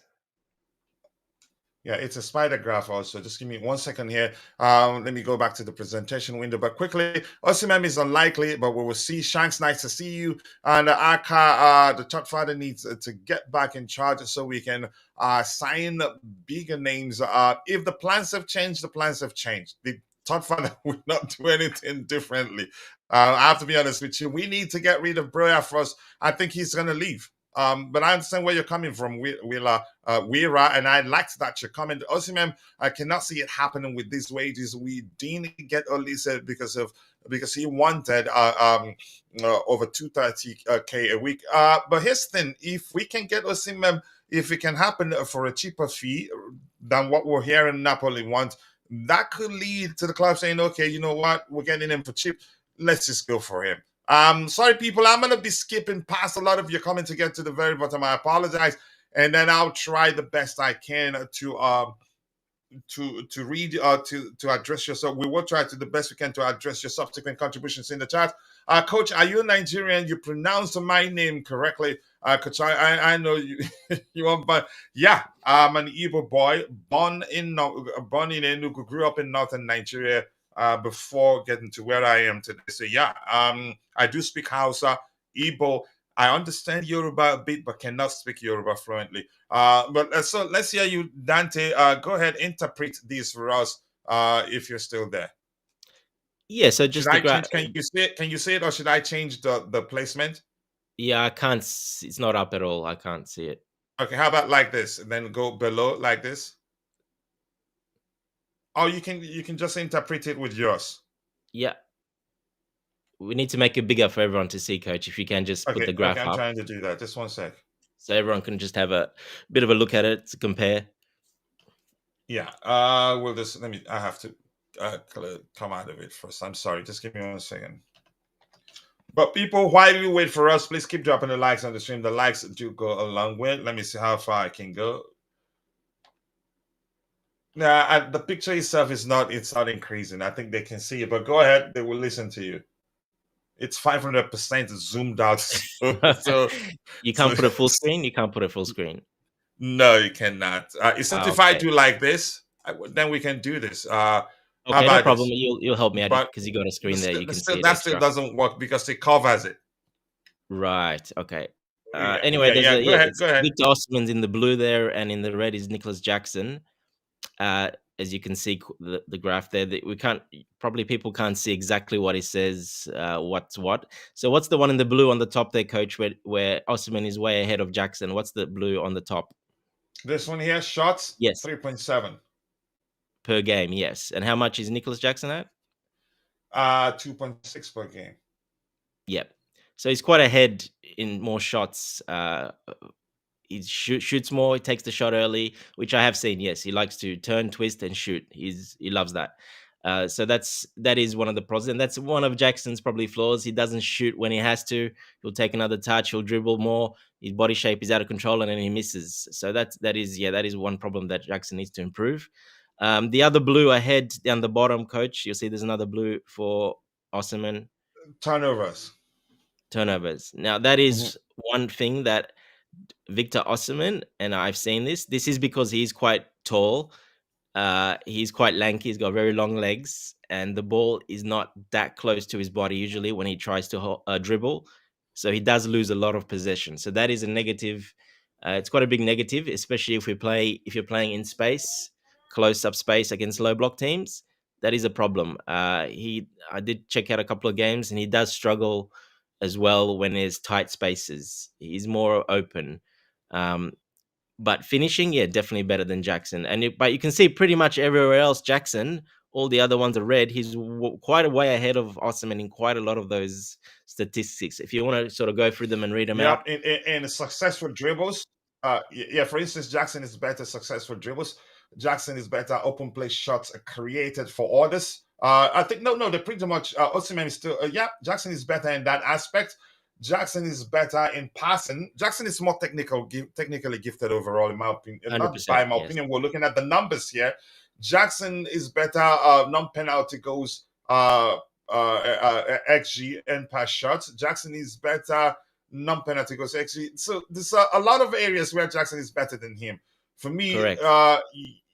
we've always known that it's not good at dropping deep and participating in the play, and the turnovers prove that. This Exactly. is a high turnover. Sometimes he comes Correct. across as what's the language I'm looking for? Clumsy. Yes.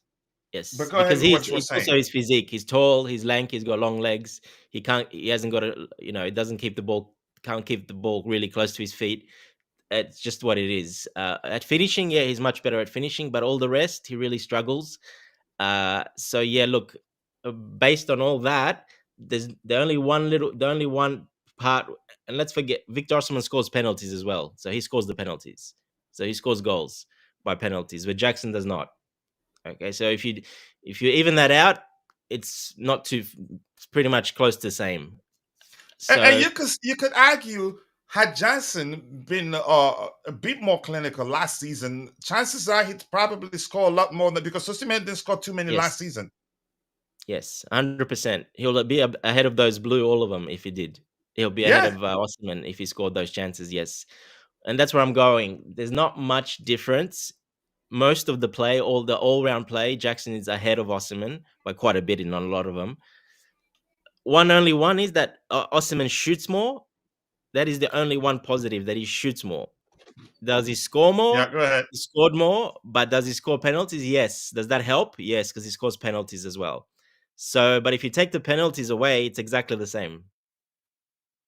Now, I know that's just stats. We go by eye test, etc. But you got to take some of those in consideration as well, and the style of the coach, the way he likes to play this new system.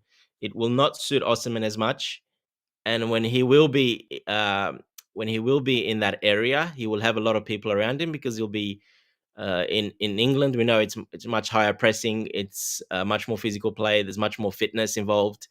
Players close down much quicker, so he could struggle quite a bit in this system. So you got to weigh all those things up. Is he worth paying 100 million for that? And to get you a couple more goals, maybe is it worth That's 100 fine. million?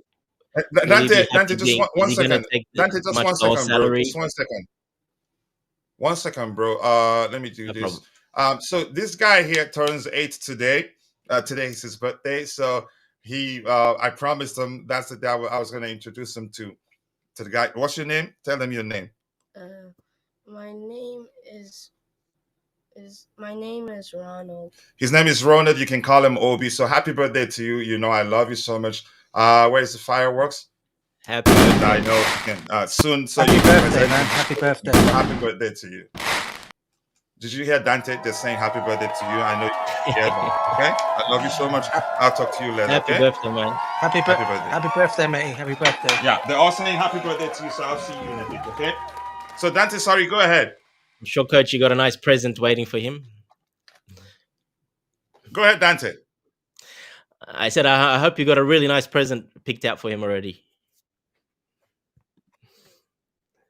I'm Can not you going hear to me? say he's still at the door. Can you close the I door, still please? Go there. ahead, Dante. Yeah, look, so just looking back on it after all that, is it worth paying 100? Will be probably close to 100 mil plus Lukaku, whatever.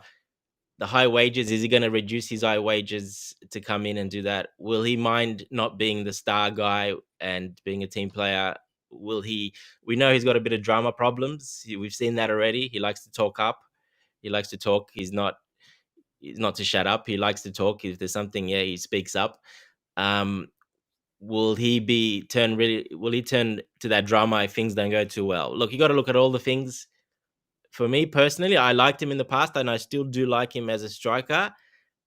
For that price and those wages, probably not in this current team right now in this system. Probably not, and I don't see him reducing the wages. I do not see him doing that, and I just don't see no way he comes unless he does that. And yeah, look, if he does that and he comes, like you said, I'm fine with it. I'll support him. We'll go, but yeah, not for that much wage, not for that much money. It all depends on the contract, on all the details, of course. And he's, like we saw there, he's not that much different. Yes, he does take some more shots, but that's because of the system he plays in. Yeah, look, for that much money, I would look at somewhere else or strengthening another couple of positions we need, or just get look at another striker that can do those things. That's not that expensive. That's in my opinion. I would still wouldn't say no if he agrees to those demands and he comes in. I would support him because I still do like him. I like his mentality. There's a mentality monster that he wants that so bad. So I do like that side of him, and I think he'll finish a little bit better. But the rest of the game, will it suit him? Probably not. So yeah, look, it's probably a no, but if he agrees and does come in, I'll still support him, of course. So Yeah, thank you so much for that. Very well said. If he comes in, I will support him. And a lot of happy birthdays to Obi, Ronald, if you prefer. Yeah, he appreciates that, and I think I'll have him watch that part. A lot of birthday wishes from Akat, to Mabas, all of them. Yeah, thank you to all of you. I appreciate you all for taking the time to wish him a very happy birthday. He loves to be part of the show, but I promised him once he turns 8 that's an introduction, but of course I still say he's not ready yet. But thank you. Coach, you're gonna put him to work already at 8. Listen, I'm suffering from the obsession with Chelsea, and I don't want him to start at a very young age. I think it's going to affect him We in know a lot of ways. we know the Blues going to comment now. He's going to comment about some human rights issues and work issues. You watch him comment Yeah, about. the Bluetooth again, right? I'm waiting for that to happen. Thank you so much for all the birthday wishes. I appreciate you all. Bobby was here, and I was going to get his opinion on Chelsea's interest in Osimhen. Napoli finished the 10th with a mighty Osimhen. There's always excuses for not performing last season. I mean, yeah, you could argue that may well be the case, but Heston, I think we can do without Osimhen. We can do much better, in my opinion, for reasons we've explained. And I'm still going to say this. I know I've said it a million times. If we had Mourinho as our manager, I'd say sign him. When Osimhen spends so much time in the penalty box, it's a big surprise that he has more shots. It is a big surprise that he has more shots than Jackson. No, it's not. You're asking a question there. Let's look at let's see. Let's look at who offers value during goal drops. Jackson. So that's seriously a delicious question. That's a delicious comment, so to speak. That's, you can say, the best comment I've seen when it comes to our discussion about Osimhen, comparison of Osimhen to Jackson. Yeah, Jackson offers a lot more. He's the more technically gifted of the two, a better dribbler, hold up play, everything. So I'm not saying Osimhen is a bad player, but do we really need him? It's up to the manager. I've explained why I don't think we should sign him. Go ahead. Just one thing to add. So we saw Osimhen be amazing under Luciano Spalletti. Then he moved on, and they got the new coach in. And last season, he was injured a little bit, yes, but it was a little bit of a adjustment to the system, and he struggled a bit more with a different coach and a different system. So that's something to look at as well. Like under Spalletti, he was amazing, and I rate Spalletti very highly. He's one of my favorite coaches. So so seeing him play under Spalletti was very different from seeing him playing under the new coach. I can't remember his name, the one that took over, and it really affected him. It was because he wasn't that vocal point anymore as he was before. It was a bit more team orientated. So that's where I come at that angle a little bit after looking into it a little bit more, that he struggles a bit more in that type of system. But speak the truth, was I the one that convinced you to start looking at it from that angle? Well, no, I looked at it anyway. I'm not going to give you any credit. I looked at it anyway. You're not going to give me credit? No credit for you, sorry. Yeah, look, like I said, with the new coach, seeing the new coach, how he's played under that, a bit more team orientated, then yeah, he struggled a little bit more with that. So yeah, that's where that argument comes into play, where you're saying that the system's different. If he's not the main focal point of attack and the star, then yeah, it's a bit different. Yeah. Thank you so much for that. Speaking about shooting, the CFC forwards need to press forward plus attack shots in front of goal. I don't think we didn't shoot a lot last season. Yes, I agree with coach needs to focus on school first. Yeah, I don't want him to start obsessing. You get my point. Like I am, it's cost me a lot of issues, but something I can look back and say, yeah, it was all my fault. I could have done things differently, not huge mistake. I can still correct that. And of course, I'm talking about my doctoral program, how the whole YouTube thing has affected that. But yeah, I chose to, and I can correct that. But thank you for mentioning that, Trevoh. Please, are you saying Jackson is better than Osimhen? They're both good players. Let's just not get into an argument. Let's just say Osimhen is the better finisher. Let's stop at that. Yeah, let's stop at that. And Jackson is a better dribbler. Yeah, I can hear you. I'll bring you on in a bit. Yeah, just give me 1 second here. Let's give those in the chat audience. Can Jackson score the chances in the Manchester Manchester City semifinals match when Jackson Chelsea? Okay, I understand where you're coming from. Osimhen is the better finisher. Jackson is a more, you can say, well-rounded than Osimhen. Let's just leave it at that. I'm not going to say who is better than the other.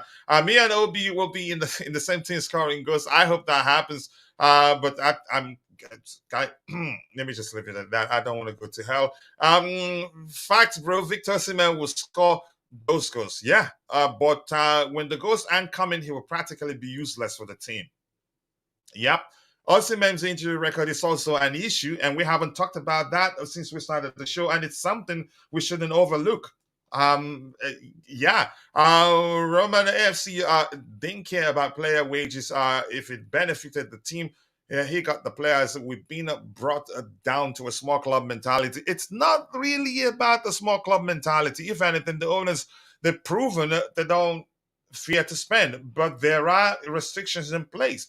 There's the FFP. There's also PSI, the Premier League's version of FFP, which could lead to points deduction, and we've seen that happen. So things have gotten serious. Even if Roman was our owner, we can spend as we did the early days of his ownership, if that makes sense. So I'm gonna scroll to the very bottom. Let's hear you, but I haven't read anything from Jay in a bit, so I'm gonna try to read what Jay has to say in a bit. Watkins and Tone, when their goal droughts happen, they still bring their other teammates into play. That's important. Osimhen is a passenger when the ball doesn't land at his feet or his scoring boots let him down. That makes perfect sense. But that's not to say Osimhen is a bad player, and I totally understand where you're coming from. I hope players are gonna gone by Wednesday. Okay, the outgoings, and more importantly, Jackson has already gotten some experience while playing the last season. To be more specific, let me do a tapping on you there, Mr. Khan. In the Premier League, he will get better. So, yeah, but I'm not saying we should stick with Jackson alone. If we want to sign another player, I'm just saying I don't think that player should be Osimhen. That's my opinion. We could sign him, and then I'll look back and say, okay, you know what? I'm sorry. It's working out. This could raise a serious question on Mark Gay's development and his Chelsea pathway, which was why I told Vic yesterday, if he paid attention to what Maresca said, he said at this moment, which could be interpreted for now, Margi is not going anywhere. But at this, the three-word phrase at this moment, or the two-word phrase for now, they're both indefinite. It means the situation could change even before preseason ends, or even tomorrow. Because I'm quite sure, so you're correct. If we sign Osimhen, that's it for Guy. Why is he going to stay? He's too young to be to be coming down from the bench every now and then. So and that was why I told Vic that I said no need to go into what I told him, but I hope you understand my point right there. And Siaka is saying, and God bless your son, Coach. Christ Jesus' name. Happy birthday to him. Thank you so much for saying that. I will show him the video. He's gonna watch it. That's from 1 hour, let's say about 1 hour 14 minutes, so that he can soak in all the good wishes from you guys. The only good positive about Osimhen to Chelsea would be that we would have variety in the strikers department. That's another delicious you can say comment right there. So thank you, Jay. I appreciate that. Spalletti made the team play to Osimhen's strength. They built the team around him the same way Portugal made Martinez Martinez chucks Ronaldo into the squad and expect everyone to walk around them. I think that can create an issue sometimes. I hope if we sign him, that's not the case. And see what happened. I think the moment Spalletti left, or maybe then you could say something. There was some sort of back and forth between what's the other guy? Is it Kavishka? How do you pronounce his name? His camp and Osimhen's camp. I think you could sense at the time his camp probably people in his camp were feeling like if it wasn't for their player, Osimhen wouldn't have been as good as he was the previous season. And from Osimhen's camp, they were saying something to the effect of, no, I can still do it without you. If you followed what went on at the time. So that's another issue where sometimes you could say the player that was, you could say, let's go back to the case of Lukaku. When he joined Chelsea, Lautaro Martinez learned how good it can be to be the main guy. And when he returned, you could argue that Lautaro wasn't that much interested of being his, you could say, his lieutenant or maybe just his creator. He still wanted to be the main guy. And you could argue that led to Osimhen Lukaku not scoring as many goals as he scored when Conte was their manager, if you get my point. So I'm going to scroll to the very bottom. Jude, it looks like you wanted to say something before I go back to DJ. let's hear you if you want to add to that. Okay, thank you very much. First of all, happy birthday to your son. I wish him very much prosperous years ahead. I Um, appreciate that. Thank you so yeah, much. welcome. So somebody said something in the comment. The person was saying that because Chelsea didn't pay for Olise, that they won't pay for what's his name? I mean, in terms of Osimhen. wage, Osimhen. Okay. First of all, I want to set it straight that Osimhen and Olise are not in the same class when it comes to exposure, when it comes to achievement. Um, I'm not advocating that Chelsea has to sign Osimhen, no, and I'm not advocating that Chelsea have to meet the requirement to sign him, no. If the coach feels he would be of value to his team, it's up to him. That's why I said I don't take what coaches say seriously at first. Because initially the news was really out there that McGee was gonna go on loan to a club in Spain. I can't remember if it was Sevilla or so. Sevilla. But okay, good. Now the guy is proving himself in the preseason, and the coach is beginning to see that, oh no, this guy, I can work with him. So anything can change any moment. So for me, if Chelsea refused to sign Olise because of his wages, Olise hasn't really done anything apart from the fact that we see that he has skills. He hasn't achieved nothing in terms of pedigree as a player. Yeah, he's good. He's talented, no doubt about it. But it doesn't mean we have to compare him with Osimhen. They are not of the same class. That's one. Then two, um, when you look at the other guy, what's his name? Comparing Osimhen and Jackson. Absolutely. People think Jackson was a failure. To me, Jackson was a success in his first season. Yes, could he have done much better? Yes, he could have done much better. But overall, I rate Jackson as a success in his debut season for Chelsea. With the amount of goal he had and everything, I would still rate him as a success. It was a good start. Yes, he could have done better. So I'm not losing faith in Jackson in any way. But I think when you look at some chances that Jackson was wasting, it was still down to experience. It was down to the fact that he's just starting and he needed more time. And Osimhen wouldn't have wasted most of those chances. But should we continue with Jackson, with Gil and others competing with him? I would still say yes. I believe Jackson can always come out better.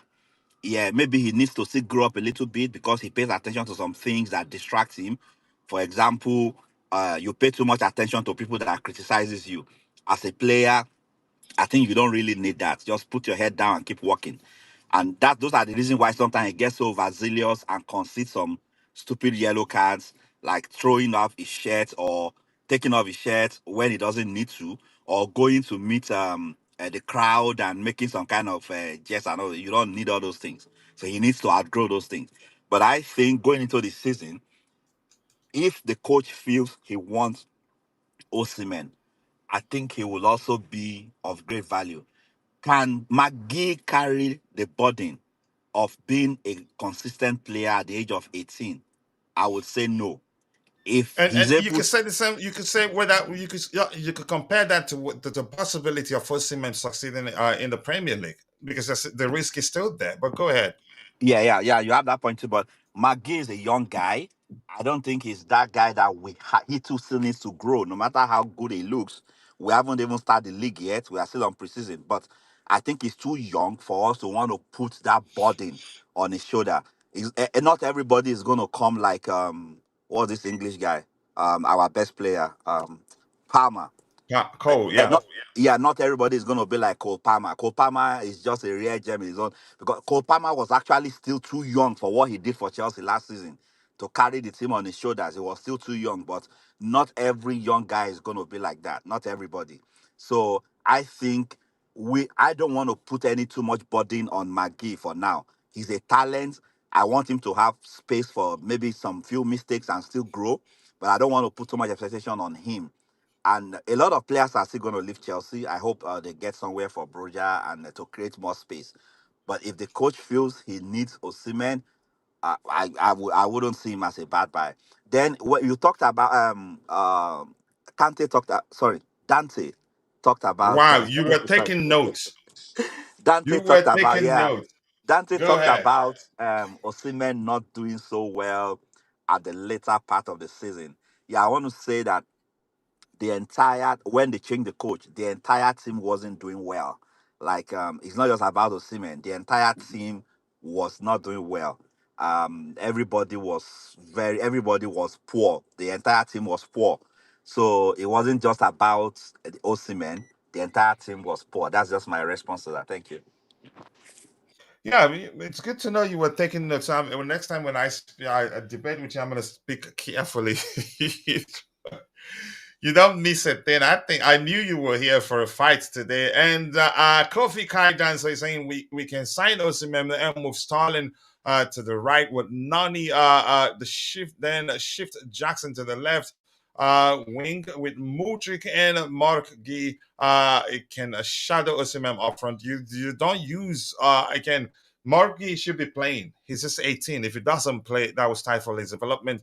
Yeah, we do know, but Chelsea, nice to see you. I hope you're doing well. Anything I can change, but we cannot tell it if we want Mark to be our main striker next season with Nico. No way. We don't know what's going to happen. But if you pay attention, if you're analyzing information before concluding, you'd see that the manager didn't say for certain he's staying. Had he just said, yeah, Marky, yeah, he'd be here next season, he'd be here with us this season, then it's clear. But if he says, as at this moment, as of this moment, I think the specific word to use, as of this moment, as in this moment, maybe I can't quite recall, but you get the point.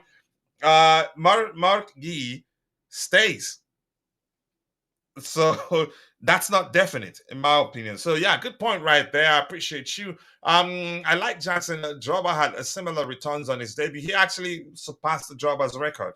If we're being honest, there, I rate Nico, but I don't want him to start games. No way. I don't want heart attack. Wow. I don't.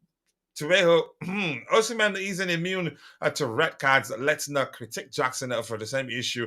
They all have discipline issues, but Osimhen more mature. But that's not me saying we should sign him. Maresca believes so much in Sanchez, and you agree with him. We haven't gotten to that, and there's no way to confirm that Maresca believes so much in Sanchez. If that was the case, I don't think we'd sign Jorgensen. If it's really adamant about Osimhen, they can raise funds by selling Mudryk and moving Jackson and moving on Jackson in his moving Jackson to his natural position to make way for Osimhen. Good luck, even if you want to sell Mudryk. Good luck selling him. Chelsea squad was poor on the pitch. Okay, he had what?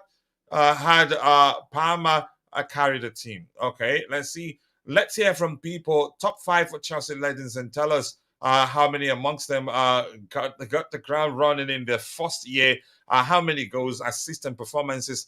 Rate them, infuse Jackson into the conversation. So, people, you heard them answer that question. How about we sign Mitchie? I thought you were a serious person, and I'm serious. DJ, you have anything else to add to that before we move on to the next item we have lined up? No, bro. Just listen. I heard everything. And just quickly, you've seen why you have to be good friends with Jude. Yeah. No, Go listen. ahead, bro. Yeah, listen. I heard everything Dante said, and obviously what the gentleman just said previously as well. Jude, Look, yeah. listen. What I'll say is like I will not. You know, we can't say if this and if that. If he's not going to be this, if he's going to be that. We don't know. No one knows how it's going to be if he comes to Chelsea. If it's not going to work out. For me, I look at Jackson. I look at Osimhen, and I see an excellent striker in there. And I just think, yeah, I get the stats. So okay, he's got this, and I saw the stats that were brought up there in terms of what Jackson is better than him. Then, and listen, I think Jackson's going to be an excellent player for us as well in years to come. He was actually quite good last season. I don't think people give him the credit that he deserved for last season, to be honest with you.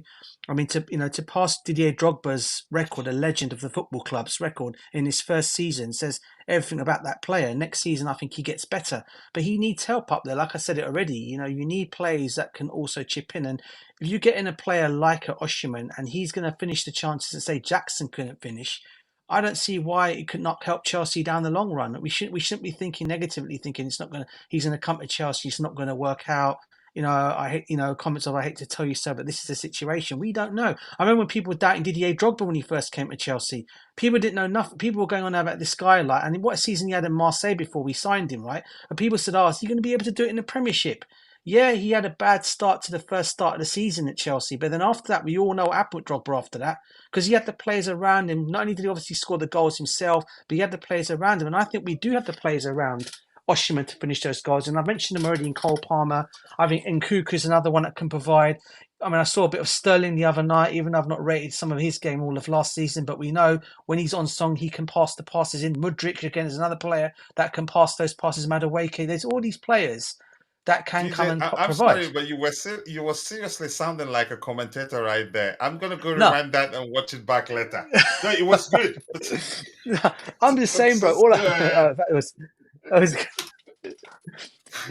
was basically saying, bro. Yeah, but thank you. That was the I case. understand. All I'm basically saying, Go we just got to be a little bit more positive about things, in terms of that. And I think next season, we get someone like a Osimhen in, okay, and he comes and bangs in the goals. Like you said, we'll all have this conversation thing. Well, I was wrong about it, and that's how I look at it for next season. I think he'll come in and he'll do the job for us. But we just need to give the guy the opportunity and not judge him before he's even kicked a ball if he was to come to the Premiership. That's all my take on it, Izil. No, yeah, I understand where you're coming from. And I don't know. I'm quite sure you've heard me say that's not me saying certainly he's not gonna work if he joins Chelsea. That he will.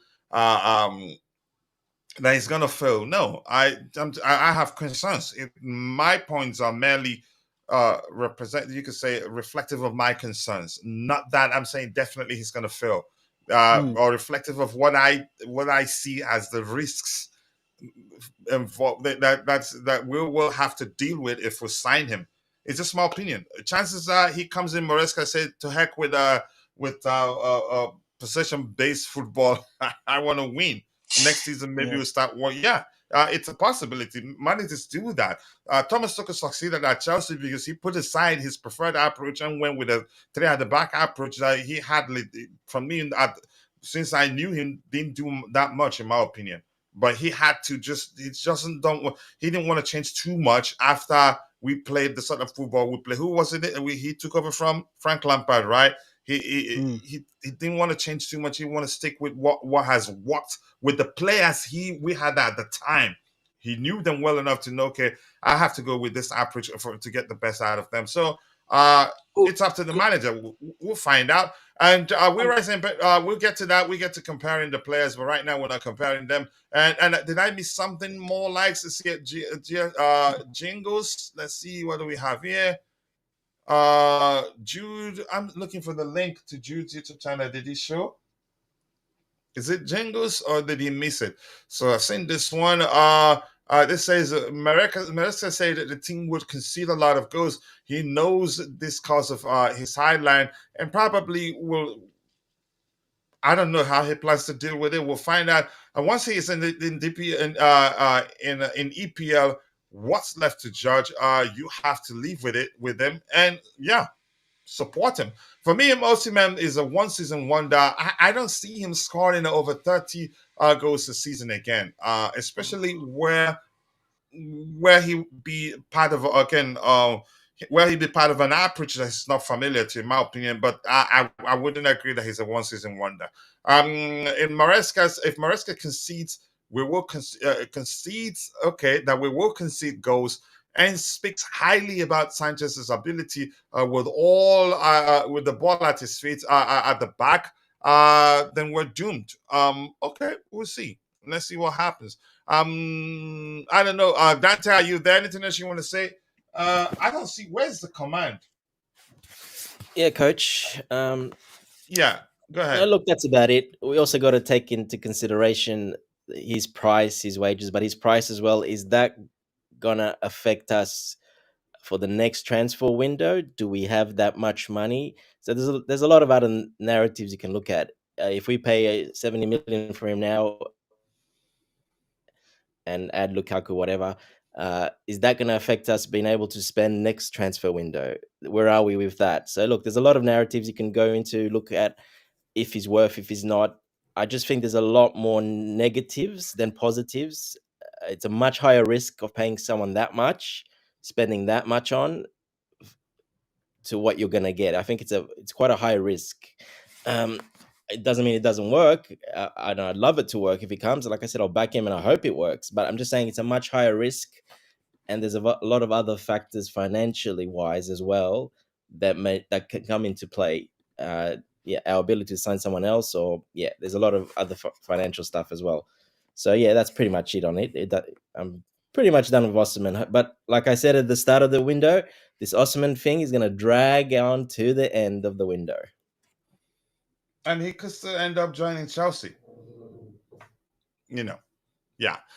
So yeah, go check out Chelsea FC Jingles YouTube channel. That's Jude, his YouTube channel. Please subscribe. Let's help him get to 1,000 subscribers as possible. He deserves it. Working hard to grow that channel. People told us Erling Haaland will flop in the EPL.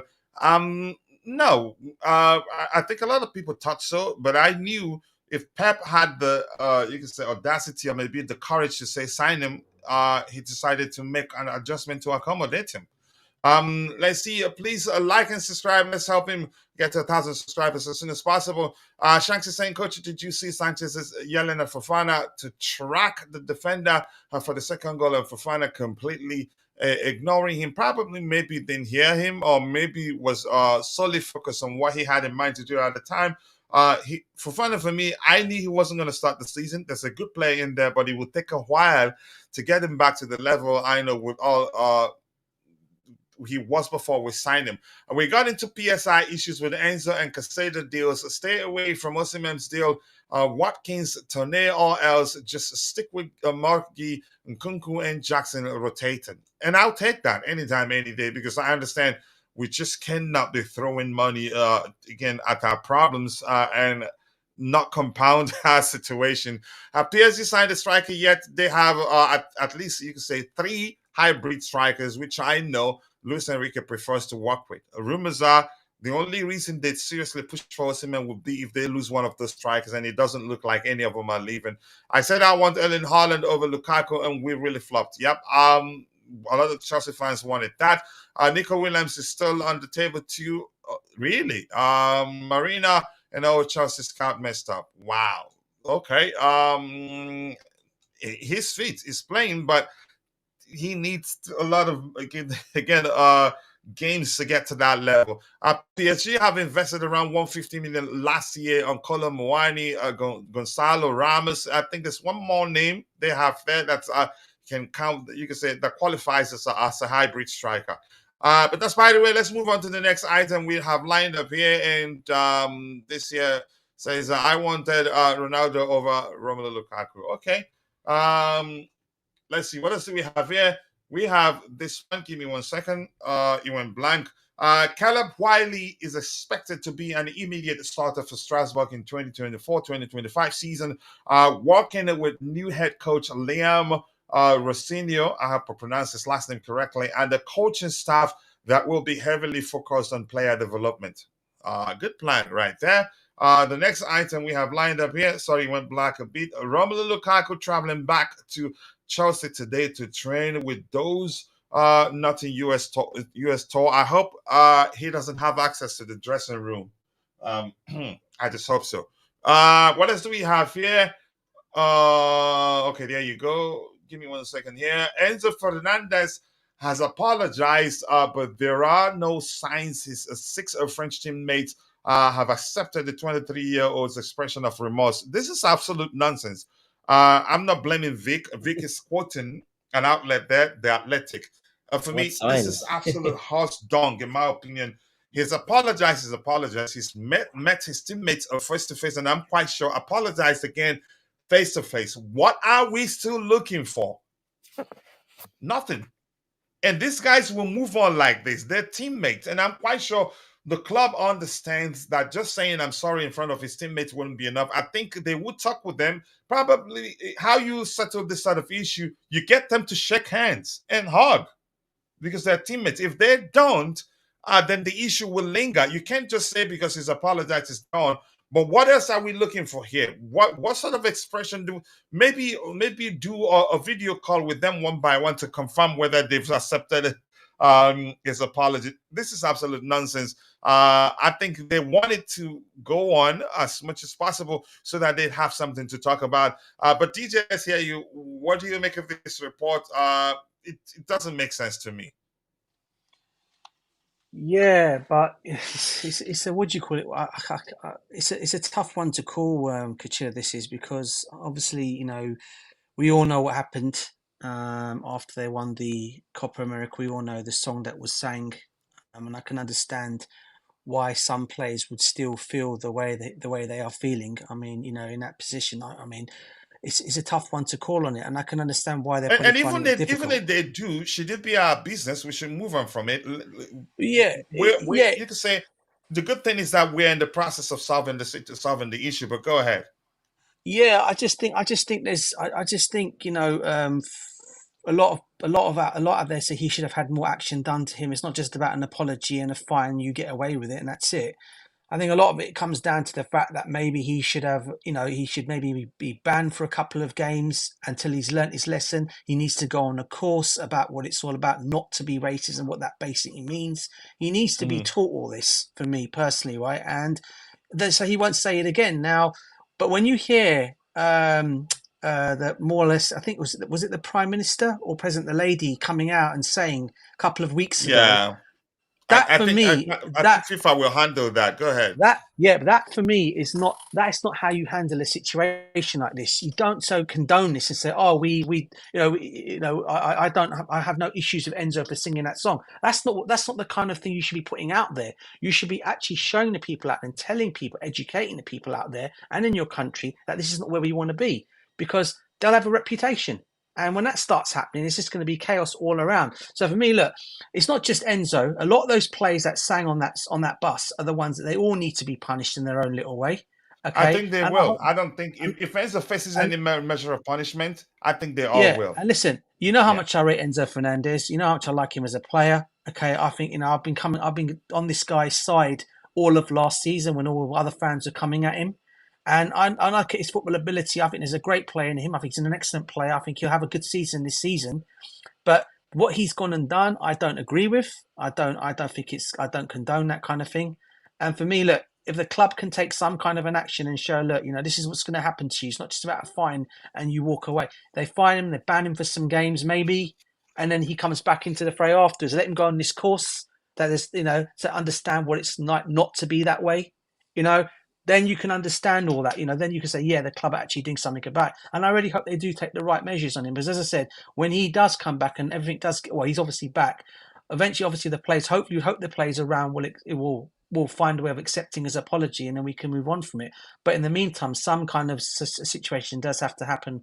An example has to be set on that, and not just him, but all the other players that took part in that video, not just on Enzo, but all the other players that took part in that video. I don't want to go too much into it because I don't. It's too much political situation. Do you know what I mean, bro? So you know what I mean on that one. Yeah, that aspect is certain. We've already heard that the club he has to go for a program to be educated on diversity and how to maybe be sensitive to cultural differences because it's important.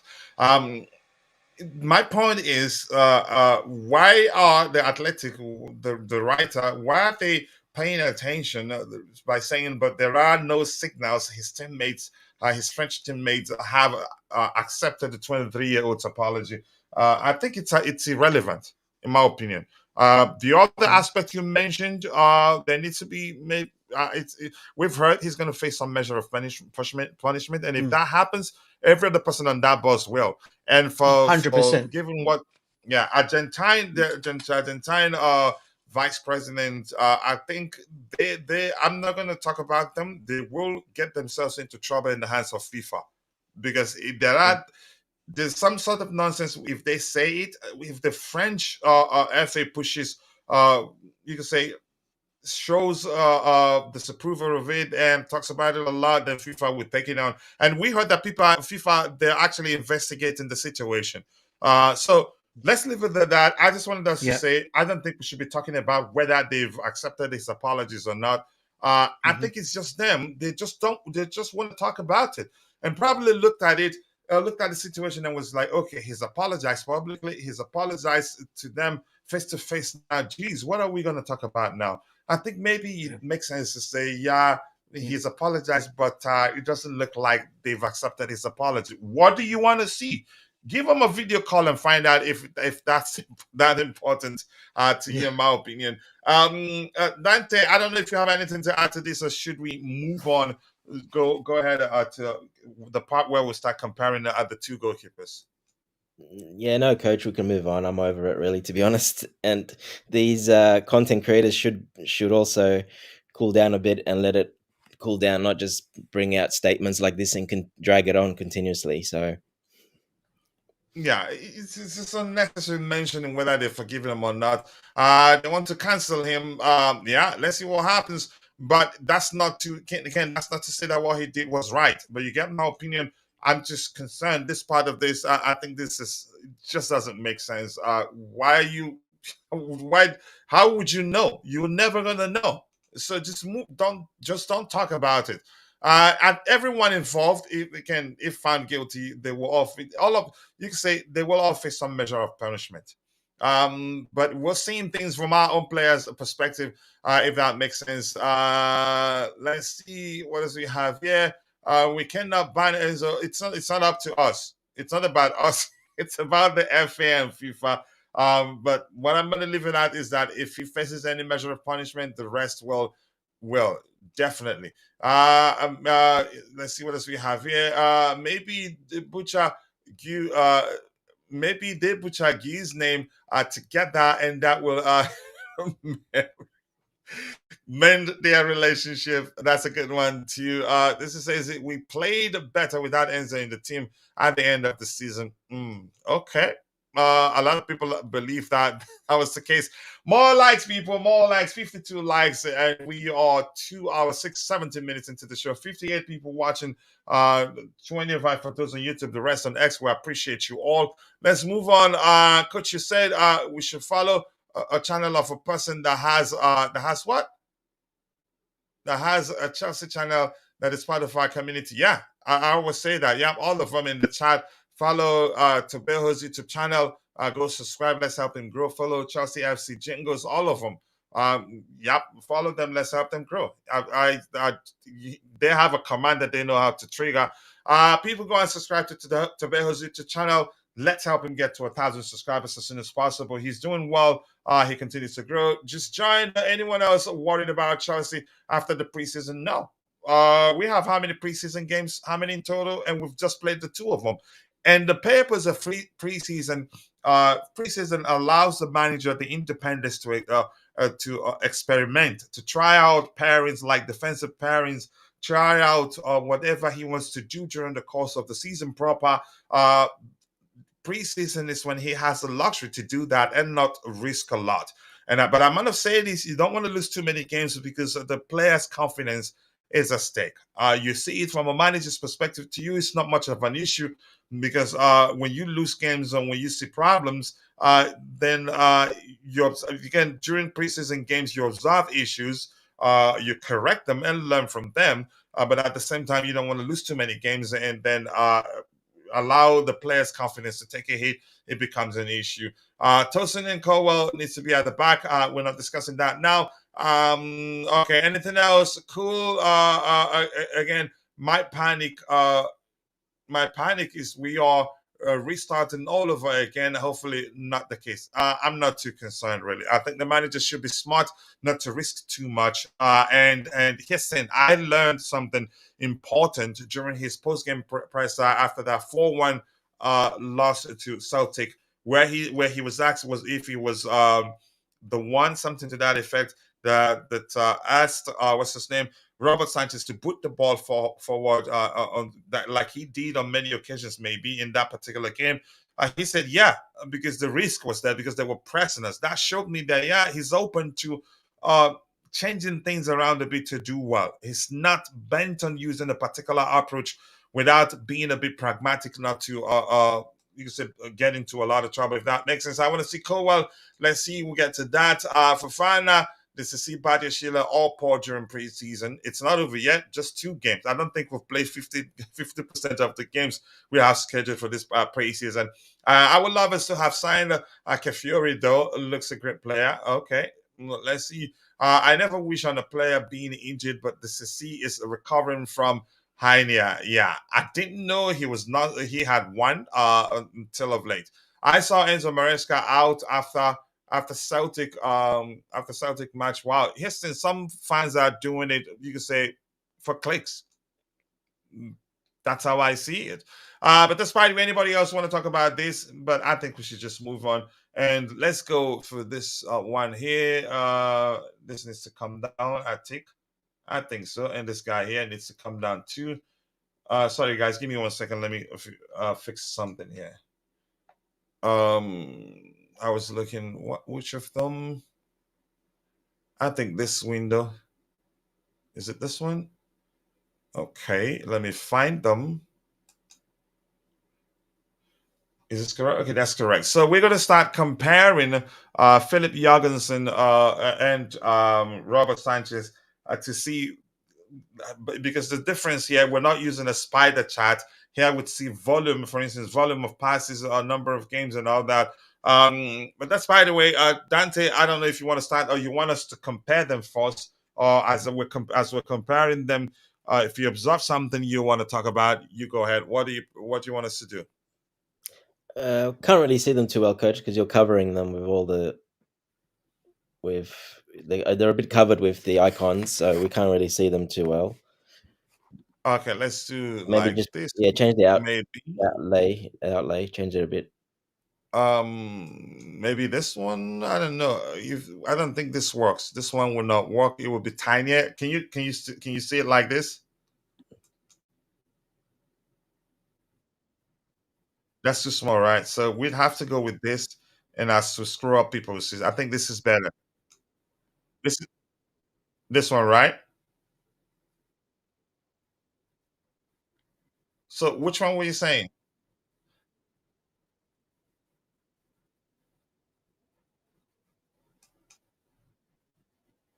I'm not sure which one you're talking about, honestly. I had this one. I had this one like this.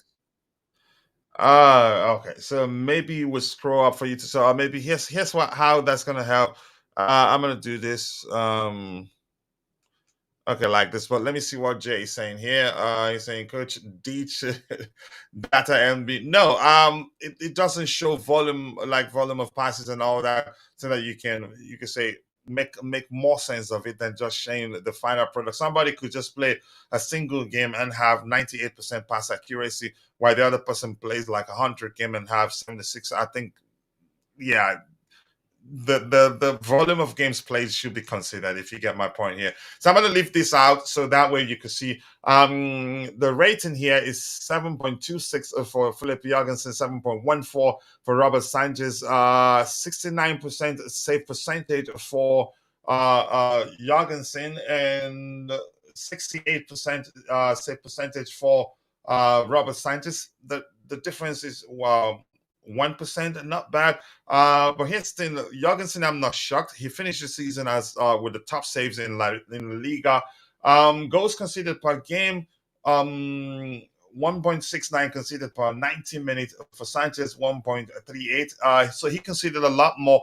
But you could argue it's important to consider how many games he played in total. He played 37 games in total, and Robert Sanchez played 23 games in total. So it's important to consider the fact that he played more games. Kept 17 clean sheets. Robert Sanchez kept 19 clean sheets. Again, the volume of games, you have to consider that. Anything you want to say before I scroll down further, Dante?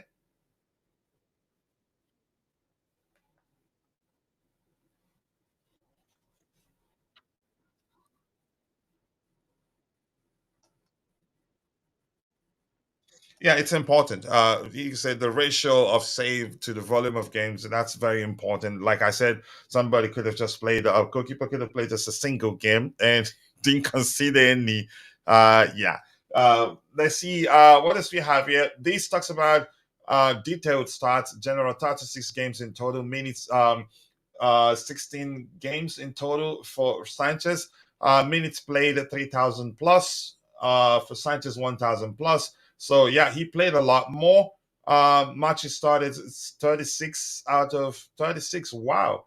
Robert Sanchez started 16 games. Well, there's nothing else. Matches subbed out. I think that was that one he got injured. So we really do not need that one.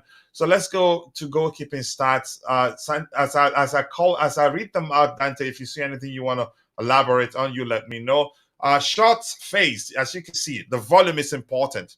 So he faced a lot more shots than Sanchez. He faced 204 shots, and Sanchez faced 78 shots in total, and he averaged 5.69 shots per game. Not that much. You can say 1 point plus. While Sanchez faced 4.9, he made 142 saves out of the 205, and Sanchez made 53 out of the 78. Save percentage for him is 69. We've seen that up there. Punches per game, 16 punches in total for the entirety of the season. Two punches in 16. How many games? That's 16 games in total for Sanchez. Nothing to see there. Yeah, go ahead. Yeah.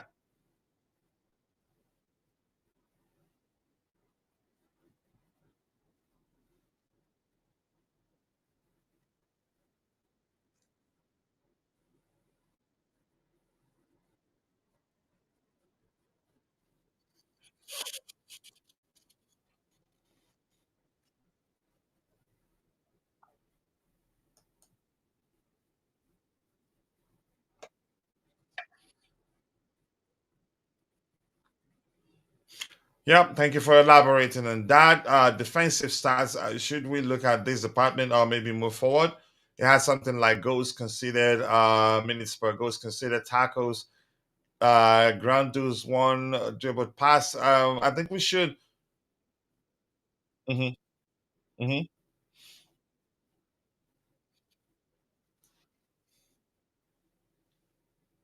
Hmm. Hmm.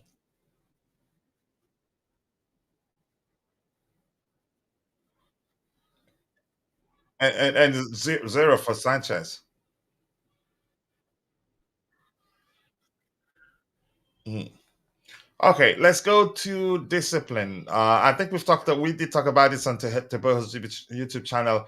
Four cards, yeah, four cards of yellow cards for the entirety of the season. Not bad. Robert Sanchez was that one there. Two for 16 games, pretty much the same. Because you could argue Robert Sanchez played nearly 50% of the amount of games he played, right? So I don't think he has a discipline issue, in my opinion. What do you think?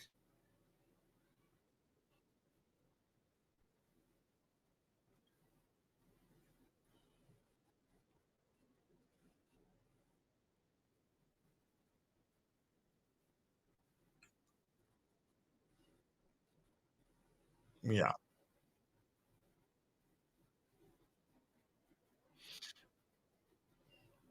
All right, let's go to passing, assist passing, chance creation.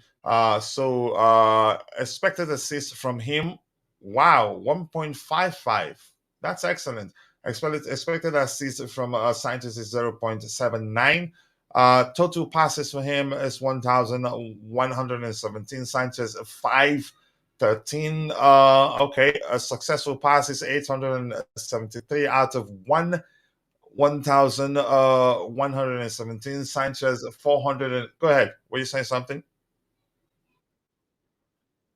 Yeah, it's a lot of. Mhm.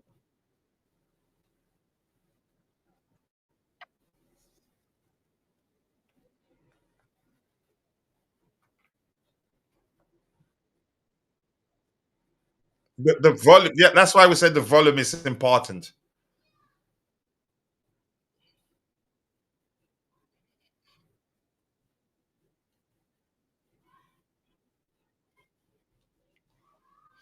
Yeah, it's important to always consider the volume of passes attempted to get a good understanding of whether he's good in that aspect. For me, I think he's good. Completion rate is 78.07. Sanchez is 79, 1 point something more. Not bad. They don't differ that much in that aspect. Key pass is 0 for both. Dribbling and offside. I think I saw that where he floored an opposition player on the right hand side. I think I saw that on his clip. He pretended he was going to shoot the guy, slid on the floor trying to reach the ball, and then he cut it back in. That was excellent. I think that's where he has this 100% dribble success rate. That's good. Yeah, go ahead. Anything else you want to elaborate on that before? You saw that, right?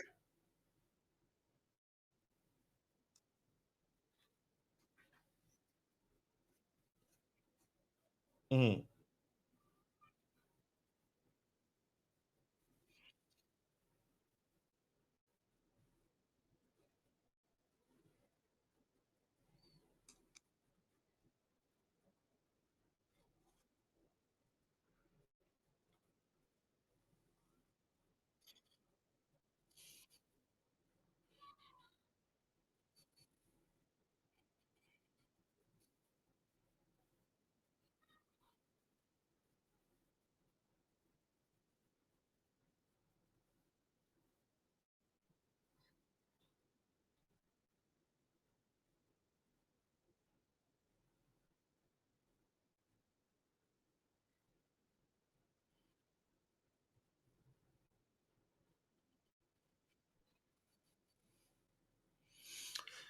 Yep, thank you so much. I appreciate that. DJ, no worries. We totally understand. Charging now. Let's see what else we have here. And if you're in the chat, if you have any questions, put it in the chat and we will try to address it. Otherwise, we will be rounding off soon, except if any questions come up. But we're going to check to see if anything new has emerged since the show started. Just follow Chelsea FC Jingles. Thank you so much for doing that. Let's help him grow. Thank you. No worries, DJ. More thanks to you for jumping on with the fight. We appreciate that. If anyone don't forgive Enzo, anybody that doesn't forgive him, that's your opinion. For me, I've moved on. The moment he apologized, I've moved on. I'm not condoning what he did, but I'm just saying we shouldn't dwell on it. We've got an iPad. Okay. Okay. All right. Keep dropping the likes on the stream, people. The likes do go a long way. I appreciate you all finding the time to join the show this particular morning. Thank you. Ladies and gentlemen, we have got DJs. Okay. Anything else? Marseille wanted Jorgensen, and they too are looking at Liverpool's Endo. They aren't exactly looking to sign world-class beaters. If you are a club linked to bottom feeders like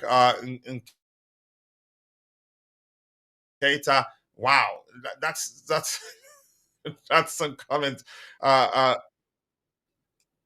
Yeah, Marseille Go signed ahead. What were Mason you saying, Greenwood, Dante? and if he didn't have that little issue that we know he had, he would have still been at Man United or probably a much bigger team if he didn't have that issue. He's a very good player, Mason Greenwood. So Yeah.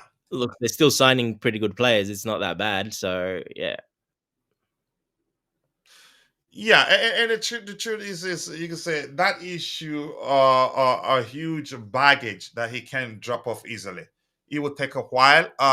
It would take some you can say extraordinary performance for him for that to be forgotten easily. It will always be there because I've seen there are big name players who I believe have done worse, but he was quickly swept under the floor.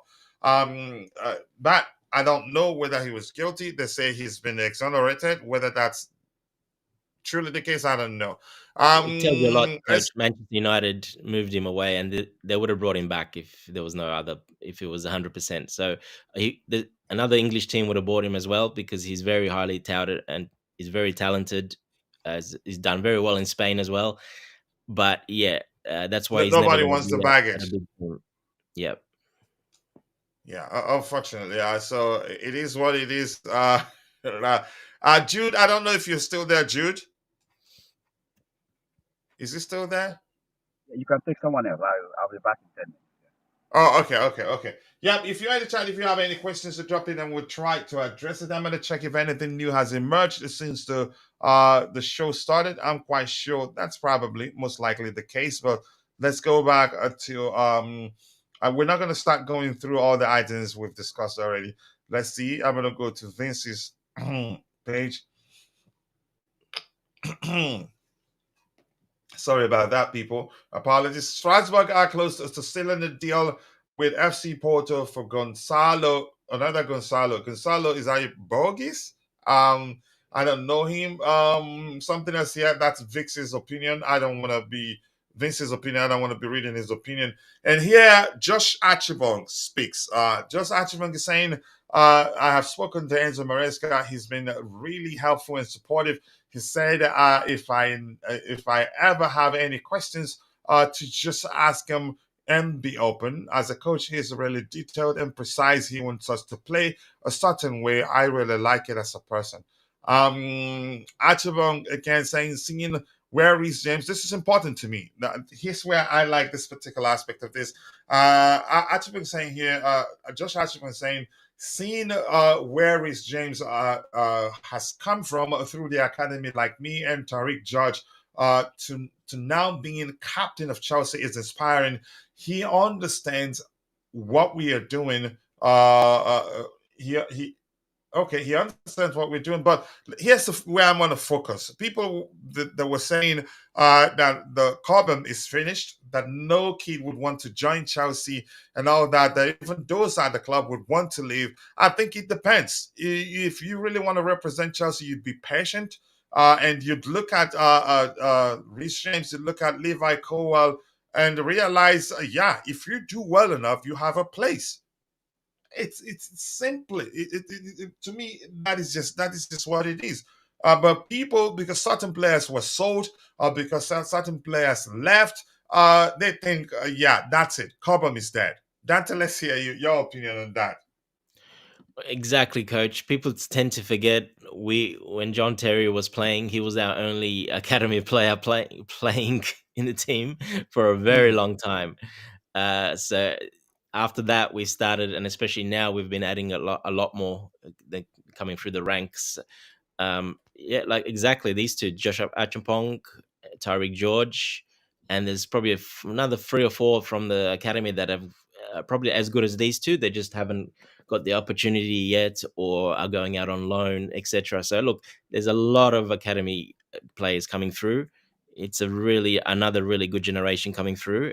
These two are probably out of, like I said, there's probably 5 that I really rate, and yeah, these two are definitely in that top 5. So yeah, it's still a bright future for academy prospects. And Maresca, he will play. We saw that he doesn't mind throwing in a young kid playing. We saw that with Cassidy when he went to Leicester. He actually played him quite a bit. He wasn't scared to throw him in and play him. So I think Maresca will give these guys a little bit more time, and he'll play them, especially with all the competitions. It makes it a bit easier as well. I think they will get some good playing time. And yeah, I'm excited to see what they can bring. Yeah, and the truth remains, people have to realize, yeah, Cobham will be there, but you have to be exceptionally talented to get thrown into the first team like that. Otherwise, you're going to go out on loan, and the club will keep watching you. If you're good enough, you're good enough. If you're not good enough, you're simply not good enough. And irrespective of whether we sell certain players, and it's only natural that fans get attached to certain players, and when we sell them, you see they're all bent out of shape. That's understandable. It's only natural. The truth remains, some will be sold for profit. I'd say yeah, but if you're good enough to be in the first team and there's space to accommodate you, I don't think they'd be in a rush to sell you. Exactly. Yep. If there's a star Yeah. there's a star player. That's exactly what you wanted as a club, a star player coming out from the academy. That's amazing for the fan base and for the club because he costs nothing. So yeah, if there's a player that's good enough, he will be there 100%. And if you're one of those thinking that because certain players were sold, or because certain players left, that's it for Chelsea Academy. No, Chelsea Academy, they don't even take everybody. They rejected Mbappe. if that's how you want to see it. So it's Chelsea Academy is like one of the best schools in a community where every parent would like their kids to go. It will always be like that, irrespective of how the graduates turn out. The reputation is there, it will not die. As long as it exists, there will be influx of young talents wanting to go there, even those that aren't Chelsea fans.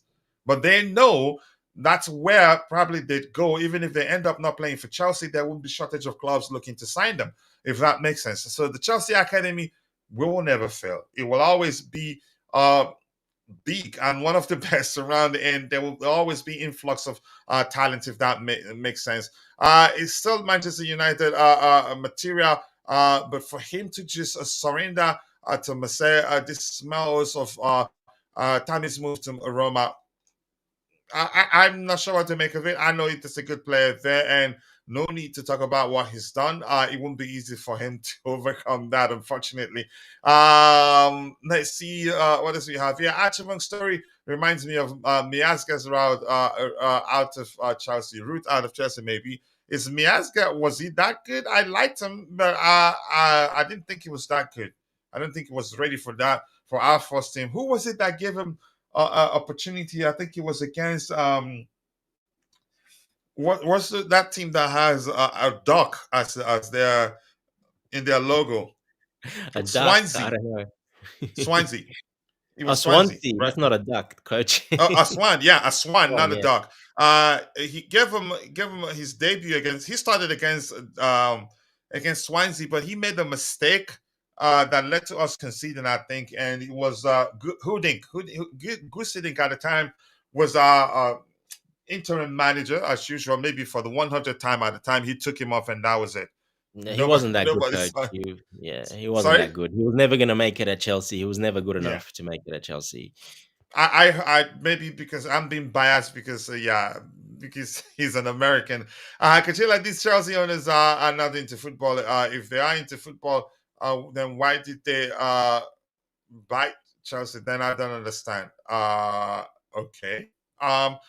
But thank you for that contribution right there. I'm going to go to the very bottom and then I'll start getting a lot more of what you have in the chat there. And Siaka South Africa is saying, Dante, thanks for reminding you about John Terry. Personally, feel he should be a coach. He's not in a hurry to become one. We don't know whether he wants to become one. I don't know really, and I also don't know. And people should consider the fact that in such highly competitive environment, only a rare few breaks out as sensational players. Others get sold and ply their trades elsewhere. It's as simple as that. Kids join any academy to become professionals, not just to play for CFC. Thank you. That's another way to put it, and I like that. Just to sign me. Yeah. I will chat to them. Let's see if anything new has emerged here. I think it'd be comment after comment. This is a picture, a photo of players wearing the away kit, newly introduced away kit. It looks good, and we've addressed that particular one. This one we're not interested. It's not about Chelsea. Cucurella back at Chelsea. And then nothing else. Do you have any questions there? If you do, put it in the chat. We'll try to address it. Otherwise, we'll call it a day. Coach, Chelsea are moving for another keeper. That means Sanchez goes. Where did you see that? I want to see that too. Guehi leaving us turned out to be a smart move. So Achimon needs to stop thinking he benefits from staying. But if we keep senior players like Disasi and Fofana, here's the thing. I don't want Tariq Judge to be. Was it Judge? I think I don't want him to leave. I want him to stay. But if he's not gonna play, let him leave on loan. Yeah, it's as simple as that. Dante, anything else you want to say before we call it a day? We don't have much to talk about. I think we've addressed everything we have lined up, and not so much has have emerged. Go ahead. Yeah, not too much. Yeah, like you're saying about Josh Chapong, he probably should go out on loan. He'll be obviously behind Gusto in that. Should probably go on loan somewhere where he can try to playing inverted as well, get that experience under his belt. Unless the coach really wants him to stay. It all depends what the plans are, but usually the ones that are really, really good like these two that they chose to take on.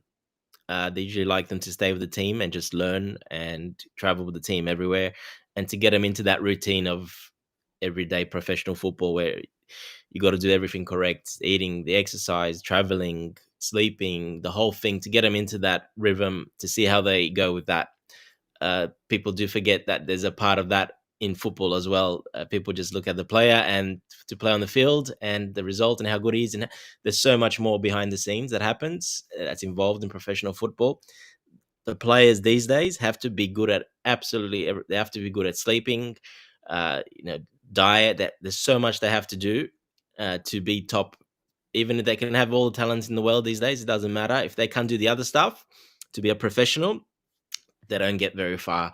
So they always keep a couple of the really, really good ones to see how they cope with all the team traveling and all that type of stuff. So, just something I wanted to add that people don't really look at too often, which is quite important, actually. But other than that, no, we can probably move on. We've pretty much covered absolutely everything, looks like it. Yeah, thank you so much. I appreciate you joining me on the panel to make it easier on me. And thank you to DJ who was on the panel, and Bobby also, the professor, Chelsea professor who was on the panel. Bobby, we appreciate you. And to all of you in the chat, Siaka, South Africa, Mabasa 05, my Iraqi bro, Namaya Fawale, and to my bro, the Blue Tiffle Game who was in the chat, I appreciate you all. EPL Tough, all of you. If I miss your name, apologies. I'm only human. See you guys next time. God bless us all, and cheers.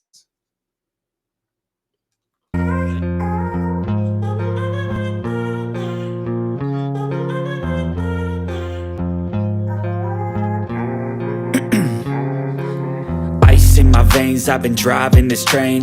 Years in this lane, there's no stopping this flame. Cause I came to the game and I changed it to play how I like, rearranged it to my own domain. Yeah, I got what it takes, made lots of mistakes, taking shots, skipping breaks, feeling lost, feeling great, popping off, singing straight, never stopped, never changed. All the squad here to play, and I've got something to say, yeah. I work hard each and every day, I get lost in the words I say. I don't push pause, no, I push play. I won't stop till I make a change. I withdraw on the things I make. I turn flaws into flawless traits. I build tall, never capped in space.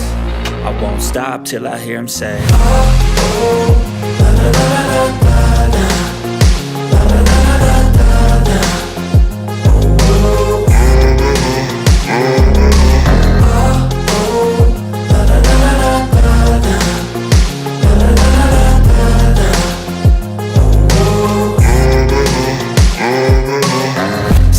And I'm up again. I got tired eyes, need a cup of blend. That's right, in the AM, that's my only friend. No light, just the sun coming up on the horizon. I lose track of time, yeah, I move fast and climb a new class divine, yeah, true passion shines. And I'm through passing time, I choose stacking dimes. You snooze half the time while I move passing by.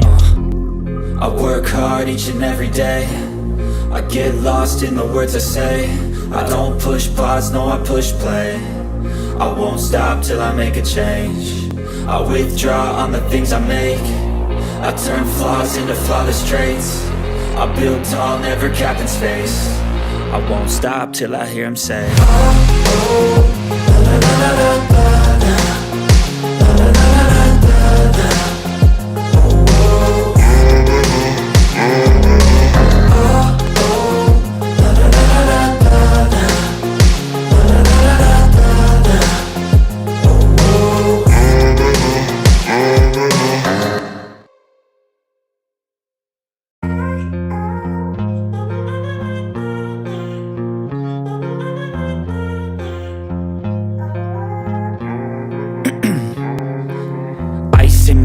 I've been driving this train, years in this lane, there's no stopping this flame. Cause I came to the game and I changed it to play how I like, rearranged it to my own domain. Yeah, I got what it takes, made lots of mistakes, taking shots, skipping breaks, feeling lost, feeling great, popping off, singing straight, never stopped, never changed. All the squad here to play, and I've got something to say, yeah. I work hard each and every day, I get lost in the words I say. I don't push pause, no, I push play. I won't stop till I make a change. I withdraw on the things I make. I turn flaws into flawless traits. I build tall, never capped in space. I won't stop till I hear him say,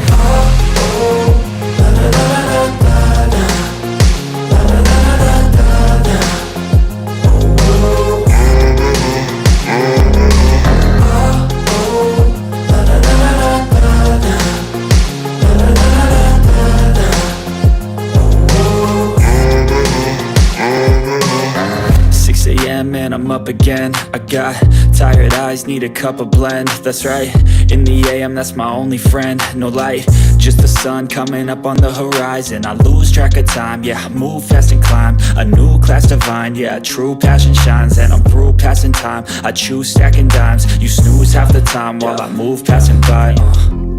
I work hard each and every day. I get lost in the words I say. I don't push pause, no, I push play. I won't stop till I make a change. I withdraw on the things I make. I turn flaws into flawless traits. I build tall, never capped in space. I won't stop till I hear him say,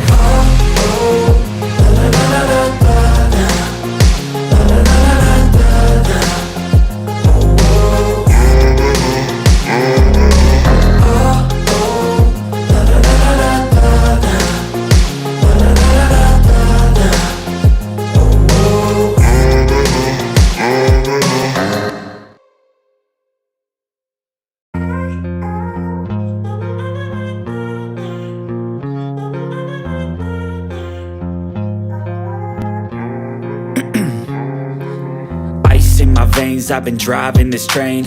Years in this lane, there's no stopping this flame. Cause I came to the game and I changed it to play how I like, rearranged it to my own domain. Yeah, I got what it takes, made lots of mistakes, taking shots, skipping breaks, feeling lost, feeling great, popping off, singing straight, never stopped, never changed. All the squad here to play and I've got something to say, yeah. I work hard each and every day. I get lost in the words I say. I don't push pause, no, I push play. I won't stop till I make a change. I withdraw on the things I make. I turn flaws into flawless traits. I build tall, never capped in space. I won't stop till I hear him say,